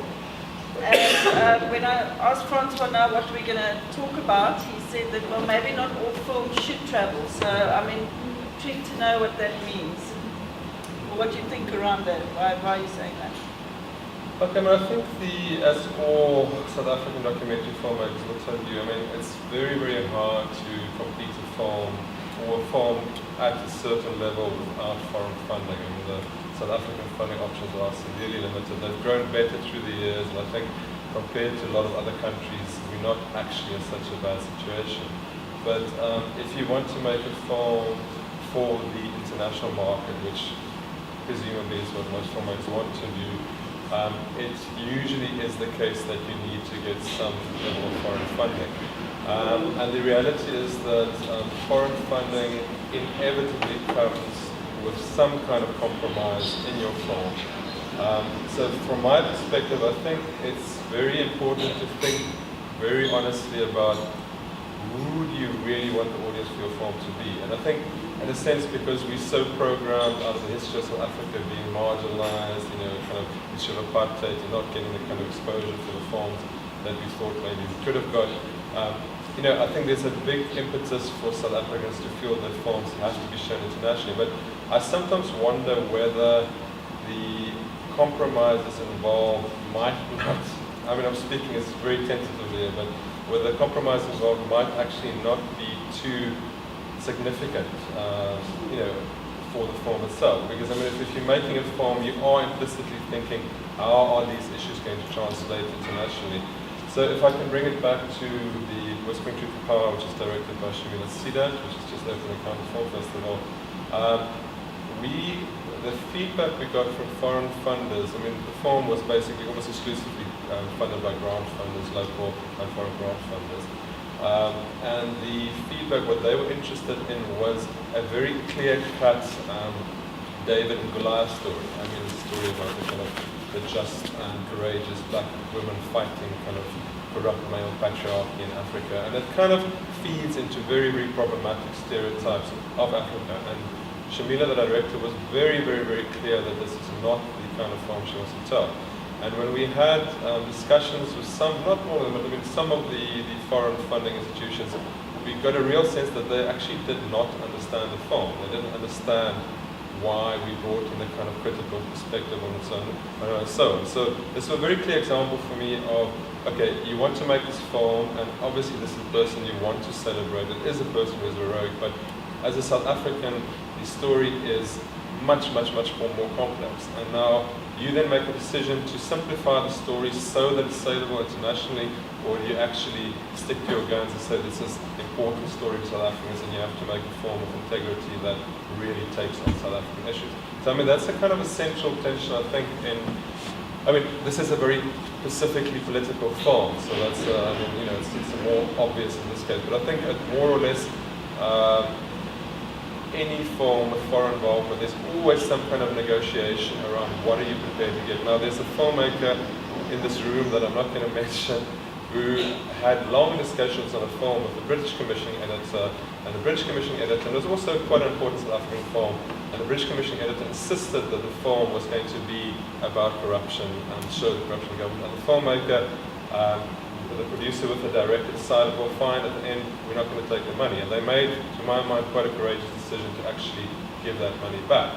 But I think mostly filmmakers are struggling, most filmmakers are not in a position to do that. So I think It's just something to think about, and it also relates to who is actually funding films. I mean, it was a discussion at Cannes recently, I think with Rafiki, where the filmmaker said that as long as African films are funded by foreign funding, it's not going to be the true story. And I think that's something to really keep in mind. So I think one has to be quite clear about why you want your film to travel. Is it a question of getting fame and kudos? Is it a question of getting a story out more broadly in South Africa that one feels is important? Is it a question of giving another perspective on Africa through your film? Is it a question of actually wanting to be able to get funding or make profit? And I think, those kind of, if one is honest about that, I think one will often find that sometimes maybe it might not be necessary for the film to travel in the way we think. So I think it's a question of kind of weighing up the compromise. Most filmmakers want to win awards at film festivals. They can say what they want, but filmmakers want their film to see. No filmmakers make films for themselves. But I think it's worth just asking that question about, what are the dynamics of travel and what does traveling actually mean? There's another distinct commission editor that I want to mention, but he was involved in a South African film a few years ago that did very, very well, documentary internationally. But South Africans really didn't like it because they felt that it was a perspective that either South Africans had already kind of traversed very thoroughly, so it was not interesting, or they thought it was a bit problematic, but performed it very well abroad. So I think one just needs to be aware of these kind of dynamics. What kind of compromise are you making with your film in order to make it travel well? Well, Stephen and they were talking earlier on about the legal complexities and the admin associated with having a Dutch co-producer and maybe one from North America. But in your experience, that's exactly what you had. You had some funding from North America, and then you had some Dutch funding. Did that shift the way you had to tell your story in terms of making it accessible to those particular audiences? Well, I guess me more than the director, always wanted this film to travel internationally. I suppose it's just how I've grown into making films. For me, the success is that the film travels. But in this case, this film, the idea to make it was brought to us by the Dutch company. They came with a little bit of money and they raised a little bit of money later on, but the bulk of the money ended up being raised by myself and the director, who was also one of the producers. So while we had difficult discussions with the funders, as I mentioned, and it was quite a shock to us to see how very, very basic things have not translated, we tried to turn that into positive. I think a lot of the time when one gets feedback in films and people don't understand things or don't like things, and they explain why, the reasons for explaining that are not really the reasons. There's often something behind that. So it's actually more interesting to step back and think, actually, why are they thinking that? And then if we can get to the reason behind why they say what they say, it's often a more useful exercise. So what we did in that case is we tried to think, why did that not translate? We're not going to change it, it's obviously not translating to them. So we stepped back and tried to think, what can we do to make them more translatable? So I think both myself and the director feel that in this case we did not really dumb the film down as we were scared we would have to do. I think the film kept certain amounts of I think it kept its integrity. And what was extremely heartening, we were very, very happy to get into Hot Docs, and it was kind of a huge race against time to get it done. But a week after being accepted, they told us we're in competition, and it was like, wow, it's the director's first film. She doesn't even see herself really as human. She's from a human rights background. She's first time feature filmmaker. She didn't expect that at all. And then we got there, and we were kind of thinking, how is this film going to translate? And I was amazed at how well it worked. People picked up, and this is where you kind of see the power of documentary, because as a filmmaker, you finish your film, but you're not in control of the meaning of the film. This is the opposite way of looking at it. I think if you make a film with enough openness and enough integrity, it is open to be used in a multitude, or read in a multitude of ways, which you as a filmmaker have no control about. Once the film is out there, it has a life of its own. And what we found is, for example, that Canadians, when Shamila was very worried about this, but after screening we have Canadians coming to us and saying, this is amazing, we've been following the Gupta story because one of our government institutions is actually involved in kind of saving the assets of the Gupta, so they knew what was going on. And it's so amazing that you can kind of take officials honest. I think we don't have the power to do that in Canada. And it was just all this kind of cross discussion, and you had American reviewers coming saying, I mean, just more, I guess, from an emotional point of view, saying that given the level of cynicism and the level of fake news, or the idea that kind of truth is linked to the person you like. The person you like says something that's true. There's this real cynicism around, cynical sense of that in American politics at the moment. And a couple of American reviewers have said, it's so refreshing for us just to see this, and we wish everybody in America could see this film. So I guess what I'm trying to say is the film, while we thought, it's not really going to work, it really, really did work. And what's also even more interesting is that people picked up quite a lot of the nuances of local politics. So, maybe the point being that documentaries or humans are more alike than they are not. Did you find that because it was a film that was sort of rooted in politics, that raising funds was more difficult, you think, than it would have been for any other kinds of story? And then also for the film to travel because of its very specific political content? Look, again, this film is a very specific kind of political film. Okay, from my perspective, my own last film that I directed before, this took me 8 years to make and I got no salary. So for me, this film, the fact that we got some salary, the fact that we got 70% of the original budget, I mean, there's been a massive deferral since. But I mean, relative to other projects, it wasn't that difficult to kind of at least get some of the money for. But I think in this case, again, a lot of the funders, I guess, were funders that are mandated to look at governance or mandated to look at sort of promoting democracy and so on. So obviously, for a lot of those kind of institutions, still is a hero. So, I mean, we got a lot of support from that perspective. Whether the film ended up being what they wanted or expected is another story. But I think from that, I didn't feel that hindered it. I mean, political films are difficult because, political stories are universal, but I think the trick with maybe getting them to travel is to tap into the universality of stories while keeping the local particularities. Okay, well, I'm going to open it up to the floor. I don't know if you guys have seen the film. Are there any specific questions? How you should approach a film when you want it to have an international audience? So Francois, there's obviously a big difference as well between a film that travels and a film that sells internationally. I think, look, I mean, as South African producers, a lot of you will know, at some level one is always looking for that big South African story that will sell internationally, the story that people are interested in. And I mean, actually there's not that many of them. I think Stephen is the Winnie Mandela film. I think that's an obvious story that will get international appeal. There's a big film being made about Oscar stories at the moment.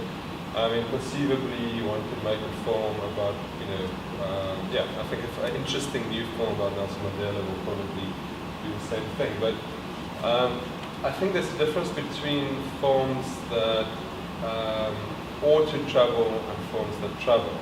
I mean, you can make a fantastic film about any conceivable topic in the world. You can make a fantastic film about somebody walking through that door and sit down here. It could be a film that can stand up next to any film at any festival in the world. The question is whether you'll get funding for that film. And I think that's where the difference comes in. So I think South African filmmakers have the talent, they have the kind of enough of a unique way of looking at things, they can produce these films. But I suppose the problem comes in is if you are looking, particularly for commercial funding, television funding, I mean, content is still, or obvious content is still what people look for. And I think, and that's a real problem. And to a degree, while, as I say, a good film is shown anywhere, I think there are still kind of gatekeeper type structures that relegate which films get into festivals, which do not. There's still kind of like preferential networks. I think, films that travel also, they're not going to travel on the basis of the storytelling alone. There's still kind of, all the production and the networking work that needs to go with it as well. I was just going to comment on, if you were to analyse the type of documentary that travels from South Africa, they seem kind of similar to me. I mean, this year it's your film, last year it's Strike the Rock, the year before that it's Riley Groenewald's film. If you were to analyse these types of stories, you know, small people taking on big people, impact documentaries, human rights issues, it seems to me that that's what's being pushed out of this space all the time. And I wondered whether there's space for another type of documentary, you know, that exists beyond that. Because if you look at Sweden and the Netherlands and all of these types of interesting spaces, Poland, Georgia, they're making incredible films. But in South Africa, it seems to be the same thing over and over again. That travels. There's been a couple of well-travelled festival films that don't follow that pattern at all, and looking forward as well. But I think to get back, I think there is a sense in which there's a couple of international funders who don't give a lot of money to documentary, but if you are funded by them, they do open up a lot of travelling. And I think particularly the Hot Dogs Blue Ice Fund, I mean, they give a minuscule amount of money. I think it's 15,000 Canadian dollars for production or something. And then the Liezel Vermeulen Fund, where I think gives 17,000 euros. So it's, you know, a very, very small amount. But what that does is that once you have that kind of stamp of approval on your film, it opens up not only options for further funding, but also for, I think, for festivals. So, for example, if you are funded by the Liezel Vermeulen Fund, chances are, I mean, it's not secure, but chances are 90%. I mean, John, you can build it up, like probably 90% that you will show it at funds. Similarly, with the Hot Dogs Blue Ice Fund, if you were funded with them, chances are very slim that you won't be shown there. And if you have your film shown at these prestigious film festivals, then it's likely that it'll be invited to other film festivals. So that's a kind of another kind of gatekeeping mechanism. But saying that, I think the problem with some of these funds, I mean, maybe some more than others, is that while they are aimed at supposedly developing alternative voices and alternative perspectives on Africa, I mean, a lot of them kind of implicitly follow a kind of a Western liberalist model of storytelling, and often it is about fighting problems as defined by the West. Often it's about, you know, kind of a Euro narrative which kind of overemphasizes the agency of the individual. I mean, a lot of those forms follow, and often it's also forms that are, I mean, you know, the kind of relationship between narrative documentary and truth is quite, you know, difficult, because often your strong narrative forms are not actually true. I mean, there's a point at which kind of narrativizing kind of oversteps the boundary of actually truth. I mean, the truth as I feel is acceptable. And I think, I mean, there's a real danger of, you know, because these funds become gatekeepers, also that they dictate how the rest of the world look at Africa, or Southern Africa. Yeah, I think I was the producer you were talking about, so I'll come out the closet on that one.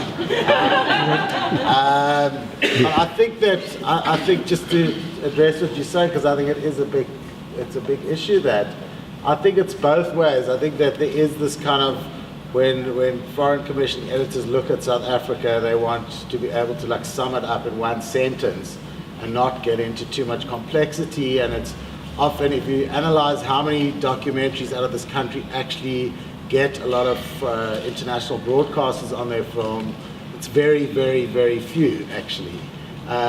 So I think that is one thing, and often, you know, what it's worth doing is, if you want to go that route, is you look around when there's an event, like next year's an election, obviously South Africa will be in the news more, so there's opportunity to do a documentary. But I think, as someone I've sat on the Liezel Vermeulen selection panel quite a few times, and what I've found is there are very few documentaries from this part of the world that are playing more with form than just doing obvious content issue-based films.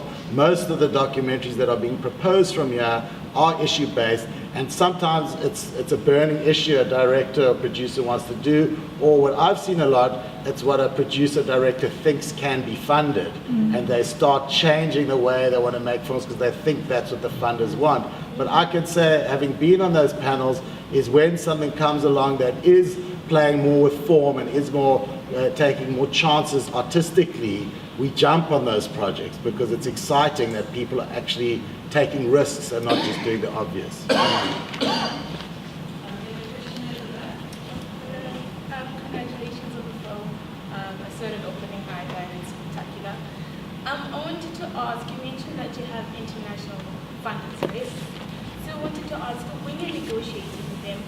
initially you understand what their capital will do for your film, but then what does them giving you the money do for them?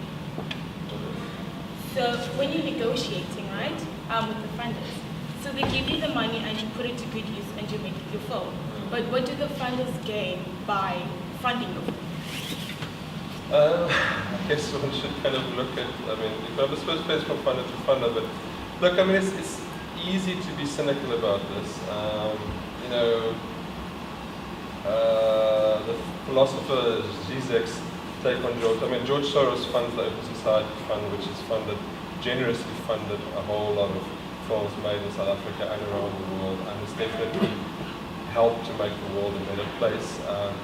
As Zizek, the philosopher, puts it, you know, Soros divides his time 50-50 between doing philanthropic work and doing kind of very highly exploitative capitalist work, you know, kind of activity. So I mean, you know, he basically killed entire economies by playing with their currency and so on.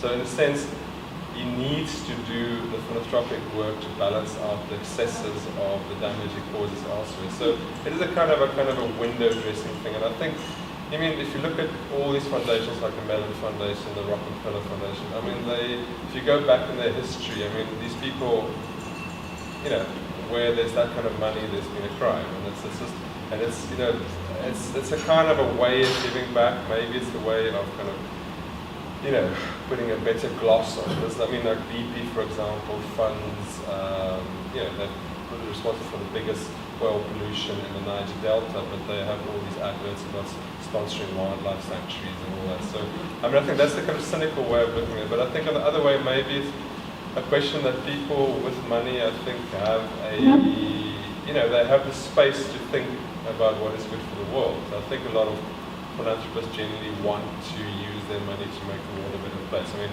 regardless of how they got it, but I think there is that kind of sense. And I think, you know, when it becomes tricky, and I expect that with the Groenewald film, we are going to get kickback on this, is that, you know, the same way that NGOs are now being called, you know, kind of foreign agents and agents of influence, and that's not an entirely crazy position. There is, I mean, specifically a lot of the American funded NGOs, there is a broad mandate of, I guess, you know, kind of global markets, trying to promote a kind of global market, liberalist kind of economy.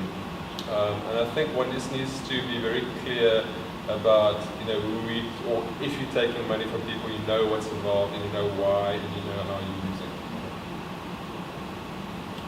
But I mean, in a very practical, I mean, a lot of the local NGO funders all want to, you know, go on road shows with the film, they want to organize panel events, they want to show it to, you know, kind of their partners and so on and so on.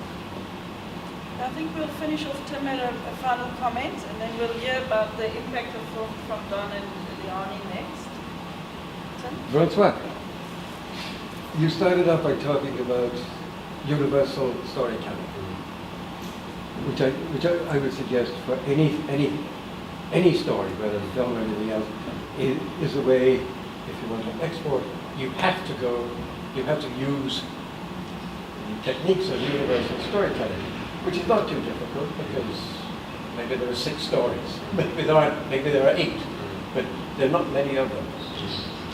My point being, as a piece of advice of somebody who's working in the States and Canada and here in documentaries, is the context is incredibly important.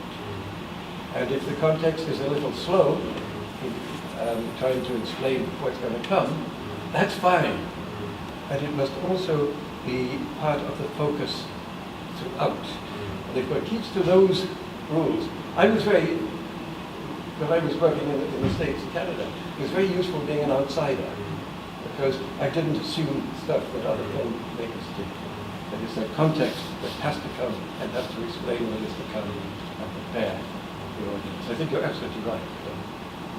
Yeah, but I think also, I mean, it goes to the heart of documentary filmmaking, because documentary is about difference. I mean, it is about difference, but storytelling is about universalism in a way. And I think finding that balance between giving access into something you have never seen which is what large reason why people watch documentary, while also reconfirming them and their basic human values, is kind of one of the things the documentary, a lot of narrative documentaries at least do. And I think, and obviously there's bigger political overtones to this question as well. It's like, how do you manage people's desire for difference versus, and maybe commissioning editors' desire for difference with being confirmed in their views. And I think that's a kind of an ongoing thing that I think all filmmakers have to deal with. Thank you, Francois. Okay. So Don had a good laugh yesterday because I told him I'm quite intimidated being paired with him for the session because I see him as the godfather of impact in South Africa. Maybe it's good to say to start with that the social justice documentary and this idea of using film for some kind of change has been around for a long time, and Don has been working in that field for 24 years. But this idea, this name of the impact producer, or this idea of impact, hasn't been around for that long. Doc Society in the UK, they used to be BritDoc. They're now known as Doc Society. They coined this term, the impact producer, to try and formalize the work done by the producer of distribution who focuses specifically on getting a social justice film to the audience that it needs to reach in order to effect some kind of change. And that change can take on many different forms. I prepared for a slightly longer session, so I'm going to skip over a couple of slides, if you will indulge me. But I was hoping that we could talk a little bit about this idea of impact, and then I wanted to share a couple of tools in the toolbox of the impact producer with you. But there is definitely an increasing acknowledgement of the power of film, and specifically documentary film, to effect change, and to effect change at various different levels. Of course, very often a filmmaker has this idea, I'm going to make a really important film, and everyone should watch that film, and that film is going to change the world. And that's just like going to a broadcaster and saying, I have this television series that everybody's going to want to watch, and you can put it on any channel and it will work. That just doesn't fly. SABC wants to know, is it going to go on SABC 1, 2, 3? Which LSM is it aimed at? Is it, what genre is it? Who is it going to appeal to? Is it going to be a youth piece of full content, or is it aimed at granny and grandpa? So it's very important in the field of impact as well to understand who you are aiming your product at, and exactly what kind of change you want to effect. And that also then necessitates thinking about what platforms you can use to effect that change. But before you get to that point, I think a very important point to make is that there is this continuum of the artist and the activist. And the social justice documentary filmmaker probably sits somewhere in the middle. But even a social justice documentary filmmaker or an impact filmmaker has to have a foot in both of these worlds. That person is probably going to care enough about the topic to spend 5 years or 7 years or 8 years, like Francois' Dream of Shahrazad took 8 years. You're going to spend many years making this film, so you really have to care about the topic. And as you also pointed it out, a lot of the time it's going to be your own money and in kind. And then on the other hand, for this film to travel, it has to be aesthetically pleasing, it has to be well structured, it has to be unique. Stephen was talking about playing with the form. So it has to have some kind of artistic appeal as well. Otherwise, and Don is going to call me out on this one later, I'm sure. But sort of this model that Doc Society is proposing is that it's the really good films, the long-form documentary films that have a narrative structure and that are character-driven. They are the ones that also have the potential to touch an audience and to possibly manipulate them, but to create that change. But why specifically documentary film?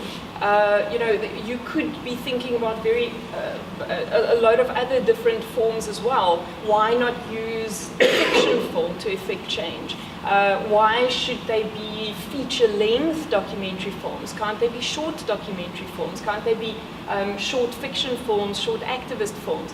But the reason why a documentary film seems to work particularly well is that there's sort of a trust in the documentary filmmaker. People believe the documentary filmmakers have integrity. And so there are many grant funders who are prepared to give us money. So Bertha, the Ford Foundation, Fledgling, there's certain funders, Francois mentioned Open Society. So there are certain funders who trust documentary filmmakers and are prepared to give funding for feature-length documentary films. So that's the one side. But then also documentary is seen as an empathy-generating tool. You can make an audience feel something, you can move them, you can stimulate them intellectually, or you can make them cry, you can make them angry, you can make them feel something. And we certainly believe that by making someone feel something, that's how you move them to action. It's also a cost-effective way because, as you heard, we are very entrepreneurial in South Africa about making documentary film. We often prepared, like Stephen said, to put in our own time, our own money, our friends' time and money into making a film that we believe in, that we really care about. So it's cheaper than making a feature-length fiction film. And it can reach a general public, especially if SABC will commission us and license us and we can get our films onto our public broadcaster. But it's a great way of moving civil society as well. TV News, sorry John, Doc Society says that TV News doesn't tell in-depth stories. So even if you watch the 24-hour channel, we move quite quickly between different stories and we get the headlines. But if you want to find out who Thuli Madonsela is, you're not going to be watching the 24-hour news. If you want to see the story, all of those points in the arc of the final year of her as the public protector, if you want to see that collected in a 90-minute film, you're not watching the 24-hour news channel, you're going to be looking at documentary film instead. And then also documentaries have been getting better and better aesthetically, formally. They do play more with the form now, so you get very interesting experimental films that toy with the boundaries between fiction and non-fiction, like Act of Killing or The Ambassador, or Elena. There are all of these exciting films that generate debate. B.D. Finzi of BritDoc, or Doc Society as they know now, says that without a good film there will be no impact, and they definitely believe in this model, that you have to have an artistic vision and an impact vision to make a film that really will effect change.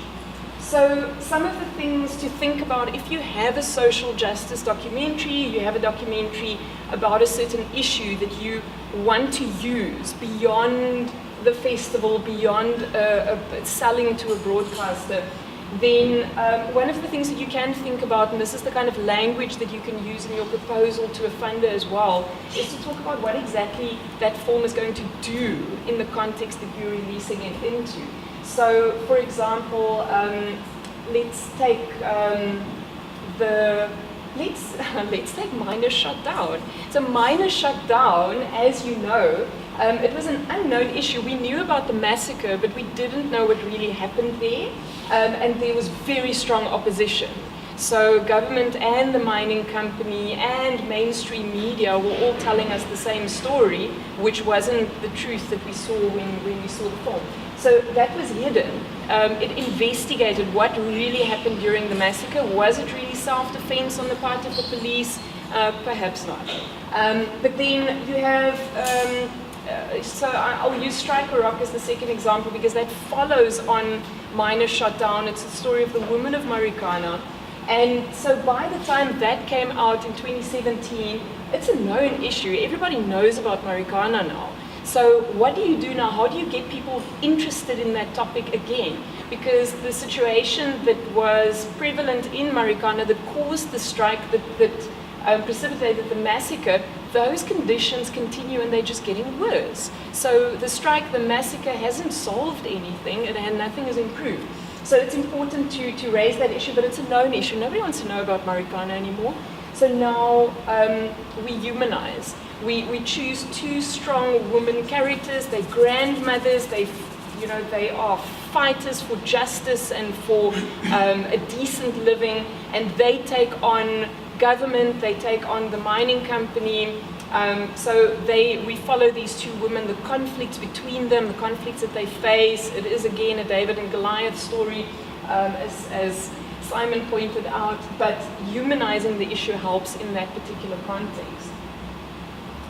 And then in terms of those layers of change that you could try to effect, so the first one is changing minds, and there we are talking about awareness, but we're also talking about getting people to think differently. So in public health, they use a 5-point theory of behavior change. So if you're doing a campaign where you try to get people to exercise more or smoke less or something like that, the very, very first step is just to make the person aware of the issue. It's like, wow, cigarettes are bad for you? I didn't know that. The next step is to get people to try to start to think about maybe changing their behavior, but they probably don't change it yet. They might experiment a little bit. Like, oh, okay, maybe I'll smoke 10 a day during the week, and then I can smoke a whole pack on the weekend. And that only lasts for 2 weeks, and then you're back to smoking 2 packs. But then the actual behavior change happens way further down, and the final step is maintenance. That means it's not just that I didn't smoke on Tuesday, it means that if you are coming back to me in a year from now, I'm still not smoking. So you can see that changing people's behavior is actually a very complex thing. So very often filmmakers have very ambitious goals. And the problem with that, especially if you're applying for funding for an impact strategy, is that the impact funders, the grant funders, they are very quick to pick that up. If you say, we are going to change the law in South Africa around free education, what are the chances that you're going to achieve that with one documentary film? Pretty slim. And a funder can sniff that out. So it's very important that you have realistic goals that you pitch to your funder and that you work towards. Of course, if you achieve more than that, that's great. If you think of a film like Miners Shot Down, they wanted to create awareness. They wanted people to find out what really happened in Marikana.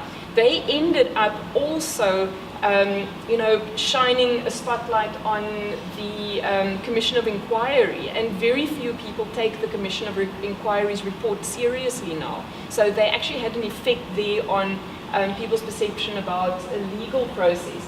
But they also raised over R1 million to support the miners. They raised money and they worked with Gift of the Givers to distribute food packs. They figured out what is it that a family, an average family in a mining affected community needs to survive a week, so that they can strike for another week, so that they don't have to give in to the mining company. And they distributed packs with enough food for people to live for a week at a go.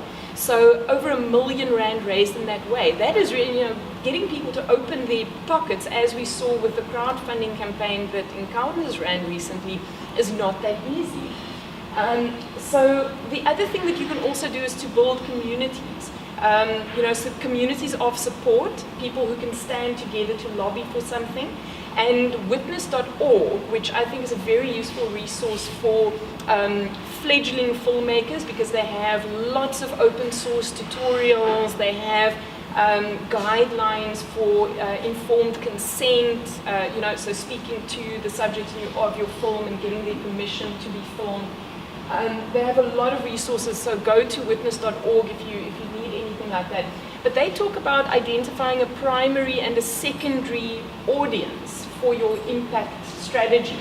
And with the primary audience, you mean the audience that you really want to reach, the ones that you want to change. So for example, if you want to change, if you want to bring a new law into effect, let's say you want SABC to entertain co-productions again, and you make a documentary film about the value of co-productions. You want the board to see that because you want the board to make that decision, a top-down change. But maybe what you need to do is to get the SABC audience that they care about the most, the LSM 9 to 10 audience that the advertisers are interested in, to lobby the board to effect that change. That's your secondary audience. So the secondary audience is potentially a bigger number of people that you want to reach, but they have some kind of influence over your primary audience, the audience that can affect the change. And then changing structures is what I'm talking about now, where you get the SABC board to make some kind of a policy decision, or you get government to bring a law into effect, or you influence the outcome of a court case. I'm not sure that I should use equal education as an example right now because they're at the center of quite a lot of controversy. But what they do, for example, is they release short videos in the run-up to, during a court case, in the run-up to the verdict. And then they hope that they can influence the judge's verdict in that way.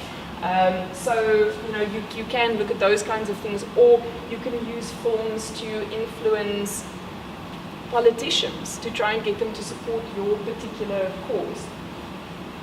I think I should sort of wrap up there and invite Don to challenge me on some of these things, because he's been working in 7 different countries with 2 partners in each country for I don't know how many years, making films and designing strategies around films to actually reach audiences. Maybe you could talk about that more. And something that I find particularly interesting is your use of short films. And in the first place, in the second place, working with communities and getting communities to identify what they want to talk about in films, and then partnering professional filmmakers with community activists who make products together. And then I think the third thing that is really powerful about how STEPS does things is that you always have supporting material and you support the facilitators. You don't just send these films out into the world. You have very clear strategies about how you support the film to effect the change. Thank you, Liane. That was very good because I don't talk in such a structured way, and that really helps, I think. But very briefly, I think when we talk about impact producing for social change, it's really important to know right at the beginning what you're wanting to do and find your strategy at the beginning. I think many times filmmakers only find out halfway through their project that they actually are looking at something else to achieve.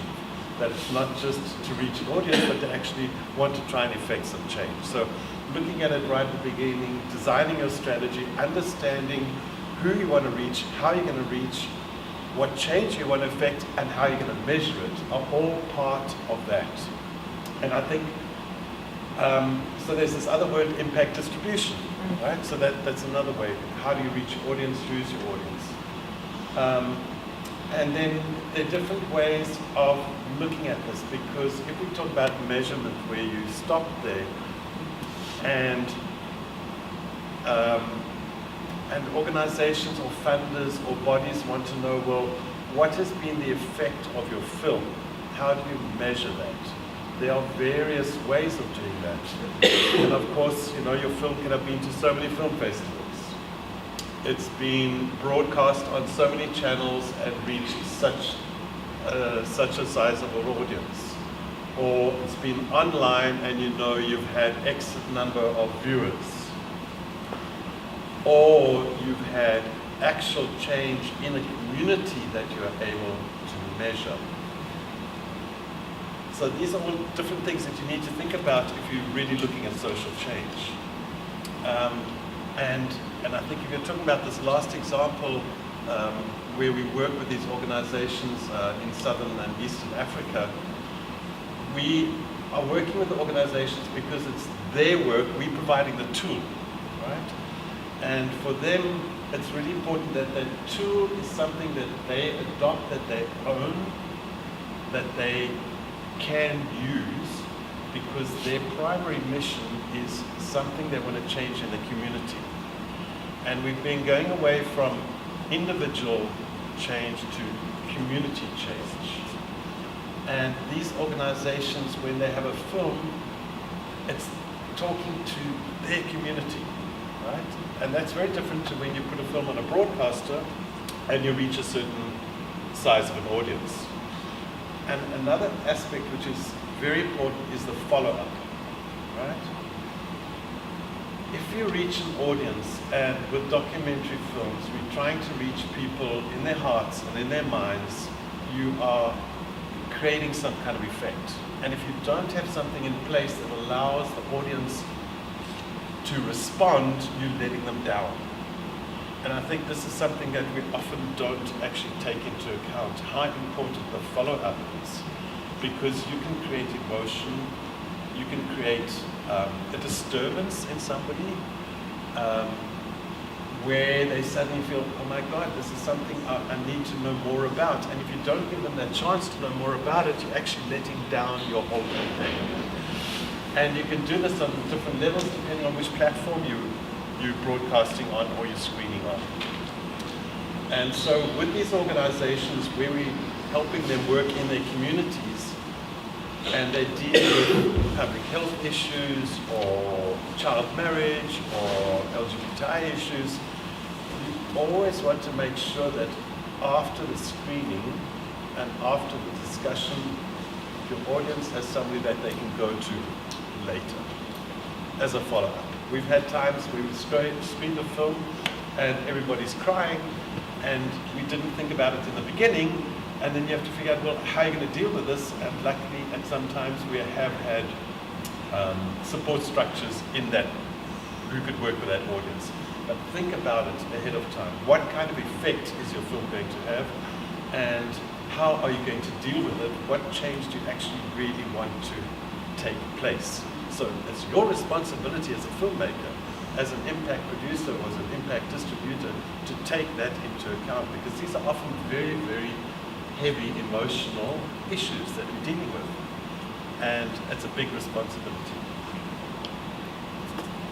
If I can pick up from there, something that comes from what you're saying is the importance of working with partners.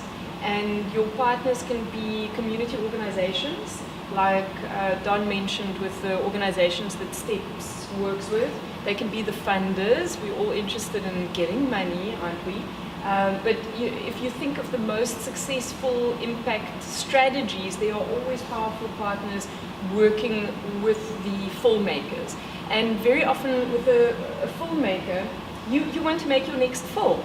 So if you don't have partners that you work with who can use the film, who take the film on as the tool, then it means that you are going to be the one who travels with that film for the next 10 years to maximize its potential.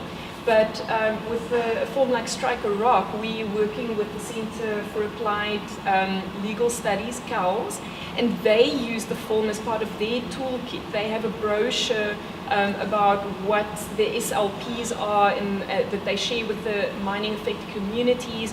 There are resources like if the mine that you are living around doesn't live up to their responsibilities, who can you speak to? Where do you make a complaint? What are your legal rights? What do you do?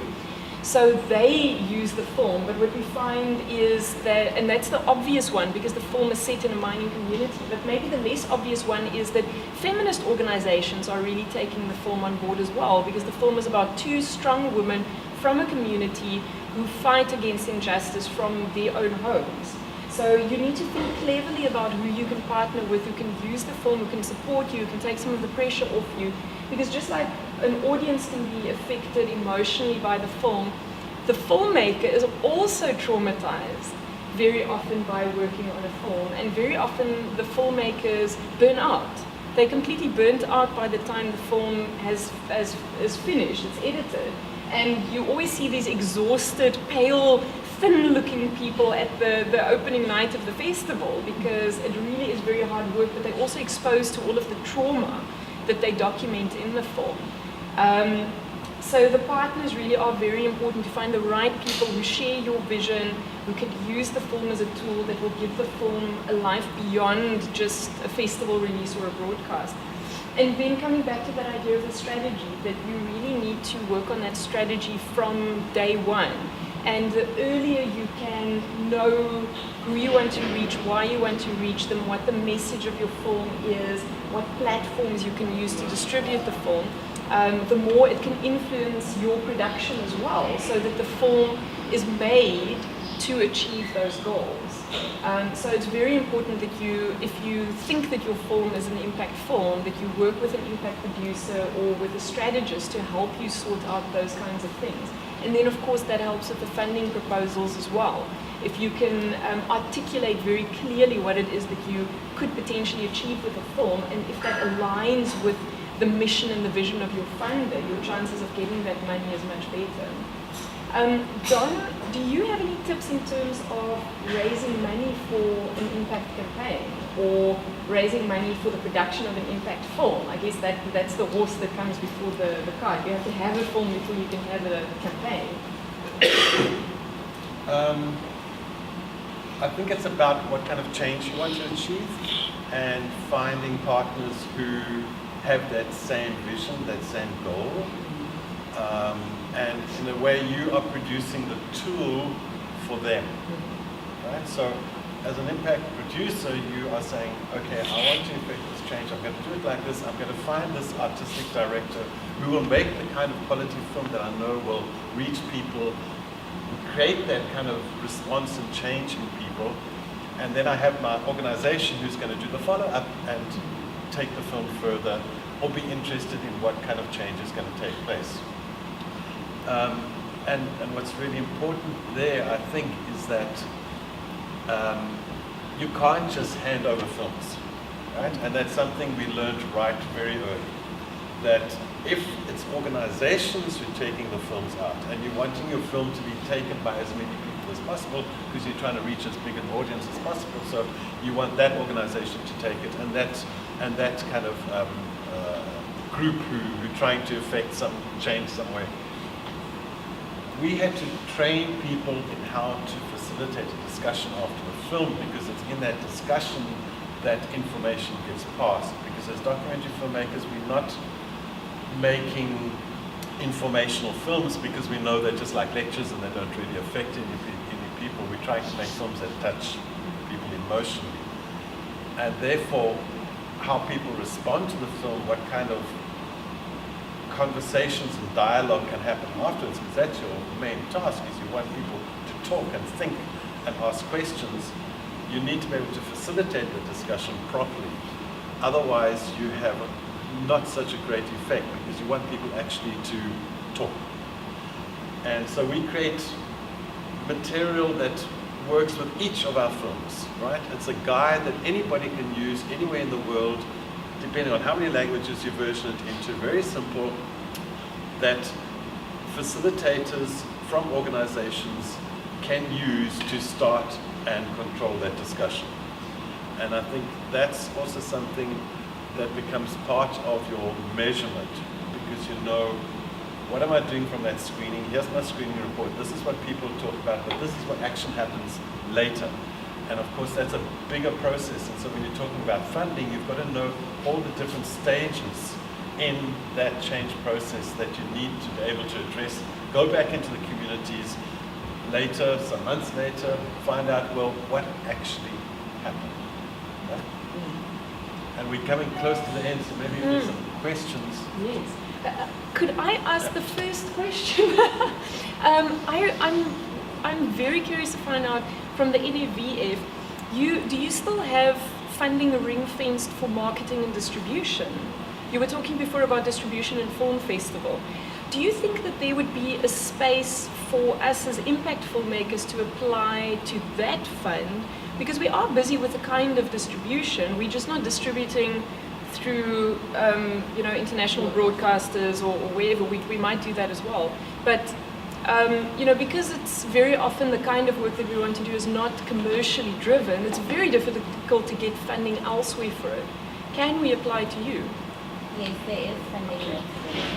Okay, great. So we can apply to the distribution funding for impact. Yeah. That's brilliant. How much Everyone is make a the note rate? of that. I need to find out the caps because it's a different department that I'm not involved in, but I'll give you the contact information for the distribution manager. Great. That would be amazing. Thank you very much. I just want to make a comment more than a question just about the White Poverty series specifically and the shorts that Don and they made for that.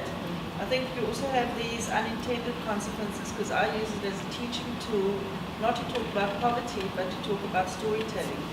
Because each film is so different, and that's what you were saying earlier, Tim, the power of the story and the context, and then the focus and managing to tell that story throughout.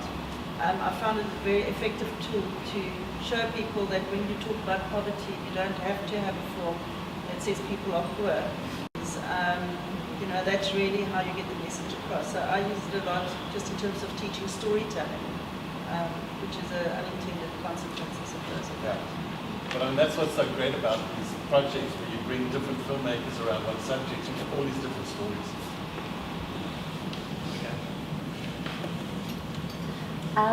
So how do you work? Do you do, like, if filmmakers have products that they are not sure how to do that impact work, or they're looking for partnerships, can they come to you with finished product?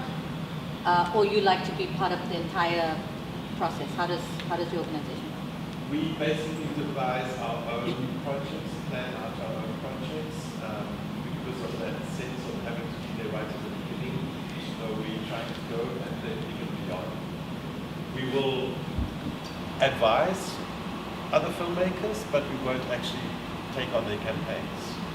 And part of our advice would be, on our website we have all our facilitators guides. They're all available. They're all free. Anybody can download a film guide to a particular film, even watch that film, and see the correlation between the film and that guide, what kind of questions come out of it. So that's what we will offer people. But basically, we do our own projects.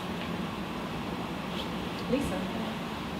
What about AfriDocs? You mentioned that you were at AfriDocs. Well, AfriDocs is not so much around change and impact producing and impact distribution. It is a platform across Africa to show documentary films. So I don't think we should do it. But what I can say as a filmmaker is it helped us tremendously that AfriDocs offered us a pre-sale, because that does open doors. As soon as you have a broadcaster on board, and if the public broadcaster isn't commissioning, that you fill the very important gap for us. That's what we will always do. But the other thing, and actually quite right, say, take Virunga, right? When we broadcast Virunga, we had a very big social media campaign that worked together with the filmmakers and their contacts and their partners. So we were able to combine social media strategy with a broadcast to get to people, and that's a different kind of change. The measurement there is much more difficult than actually being able to collect stories of change from a community. But it is one way that you can use broadcast, and I think not many broadcasters do that. And I think it's something that we should be looking at more and more. How do we use different platforms around a particular subject with a film at its center? I was just going to ask about broadcasters, in the sense of impact films often take positions against large economic entities, yeah? And I don't imagine for one second that broadcasters want to align themselves against large economic entities. So how hard do you find it to position your ideas in these spaces which are, vastly economic driven ideas?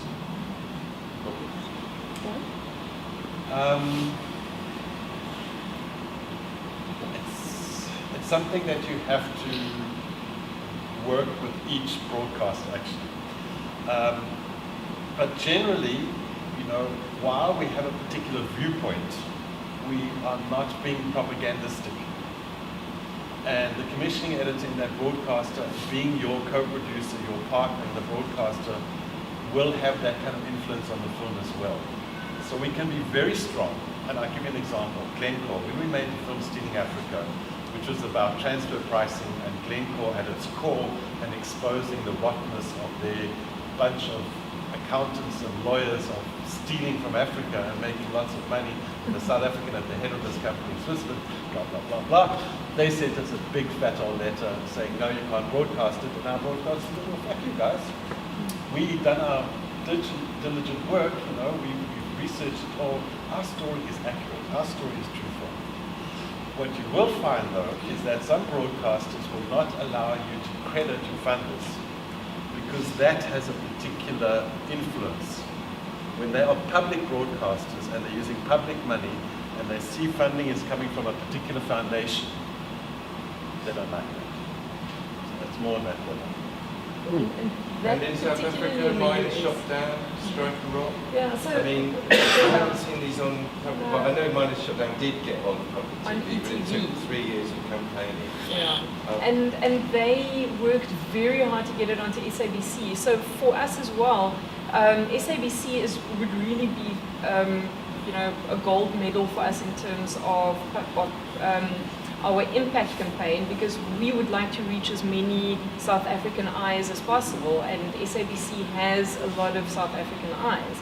The NFVF audience research that was done 4 or 5 years ago showed us that the majority of people in South Africa watch content on the small screen, and a lot of those small screens are televisions. There are more televisions being watched than laptops. So, and of course mobile is massive now. So getting a SABC broadcast is absolutely incredible, and that's why Anita Khanna, the impact producer of Minor Shutdown, worked for years to try and get it onto SABC. They even had it in Ster-Kinekor, they couldn't get it onto SABC. And of course SABC, when you confront them, then they say, oh, we didn't know about the film. But meanwhile, they've been trying to get them to broadcast it for ages. But something that I sort of get a sense that SABC seems to be doing at the moment is they'll contact a documentary filmmaker and say, we're interested in the film. And then months and months and months and months later, they sort of release that option. And I'm not sure why that's happening. Whether they are serious about broadcasting the film and it becomes impossible for whatever reason, or whether it's a strategy to sort of put the film on hold so that you don't speak to other broadcasters. I'm not quite sure. But yes, it's very difficult. I hope it will change now. But the sense certainly that I got from the issue around Minor Shutdown was that it was for political reasons that the film was not broadcast by SABC. No, surely not. Surely not. Tim. I just have a question about the practical implications of the rise, or so-called rise, of the impact producer.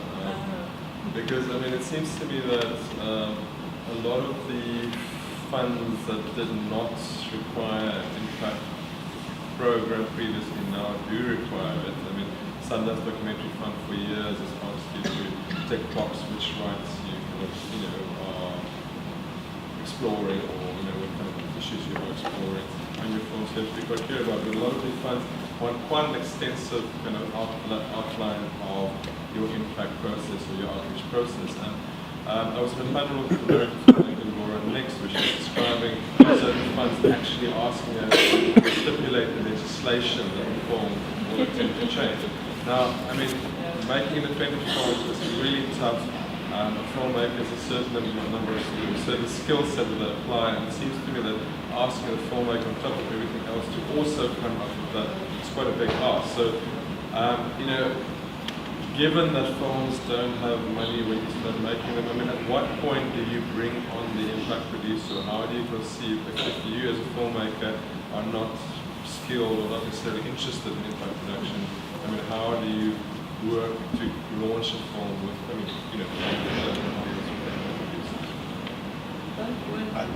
I think it has to be in your plan from the beginning. And that's why I say if you look at it further down the line, it becomes much more difficult. And also the distinction between the artistic director and the producer becomes quite important there, because the filmmaker needs to go on to make other films, and the producer has a particular goal. If their main goal is impact, they should have been doing that right from the beginning in terms of their fundraising, in terms of their distribution plan. So it's not something which gets added on later. Okay, but when you suggested with the producer, the impact producer, ideally should be the same person. Not necessarily. It depends on your goal. If your goal in the beginning is to affect change, you are being an impact producer. And I think it's just the same, you know. I mean, we've been doing impact producing forever. We just didn't call it that. Because we had a certain goal. We are trying to, I want to use air quotes, professionalize that term. Because at the moment what's happening quite a lot is that the director takes on the role of the impact producer as well. So without using that term, the director is the person who travels with the film to the audiences that need to see the film. Or, as in the case with Minor Shot Down, Anita Khanna was the producer, but also the impact producer. But she and Riyadh both come from an activism background. So for them, that was the goal from the beginning. And you can even see that if you look at their strategy, they released clips from the film before the film was released. And a lot of filmmakers will not do that because they will be afraid that that will influence their chances of premiering at a really big international documentary festival. For them, the impact goals were more important than the festival or broadcast or whatever. But they did do well at festivals. They did get international broadcast, and they won an Emmy Award. So they're a very, very good example of how you can, have your activist principles and reach your activist goals and still reach those other goals as well, those artistic ones. Are you still rolling? Yeah. I've been dreaming for quite a while about creating an impact producing resource unit at UCT, and I am working on that. It's just quite difficult to launch projects like this when you have a day job. And we did a lovely 2-day workshop last weekend where we had 15 participants. Some of them are filmmakers with projects, and some of them were activists, and some of them were filmmakers or producers who don't currently have a project. And the whole aim of that training was to give people a toolkit that they can use for impact producing. So out of that collection of 15 people, there should be 7 or 8 who will want to become impact producers. And so there's a resource, a fledgling resource that you could use. And if you're interested, if you are making a film and you need an impact producer, you need someone to help you with strategy, please let me know, because then I can try to put you in contact with someone. But related to that is another problem, and that is the money thing, because in many cases a filmmaker will contact someone like Anita Khanna, for example, and say, listen, I'm making a social justice documentary, I want to have an impact campaign, can you give me some advice? And Anita gets enthused by it, and she spends hours and hours and hours working with that film team, and she doesn't get compensated for that. And it's very important that we start to acknowledge that the kind of expertise that you need to design an impact campaign for a film, those are specialized skills. And we should have a line item in our budget, just like 20 years ago we weren't putting a line item in for marketing or for distribution, and now we do that. We should start having that line item in our budget from the very, very beginning. Because if you don't budget for your impact producer and you don't budget for your impact campaign, it's going to be very difficult further down the line to do that. And there are funders who want to fund impact campaigns, but it is a bit of a chicken and egg thing, because there are a lot of filmmakers who are trying to bring an impact angle into their films so that they can apply for those funds. I don't think that the funders are shifting wholesale from funding artistic production to funding impact strategies only. There are some funds who will fund production, there's some funds who will fund production and impact, and there's some funds that will only fund your impact strategy. They're not interested in giving you any money to complete the film, just in reaching your audience. Sorry, that was a bit of a shotgun answer. I hope there was something in there that's useful. But I think we should wrap it up, right? We have run over I just want to say thanks everyone who was here today. Thank you to the Documentary Filmmakers Association and Liezel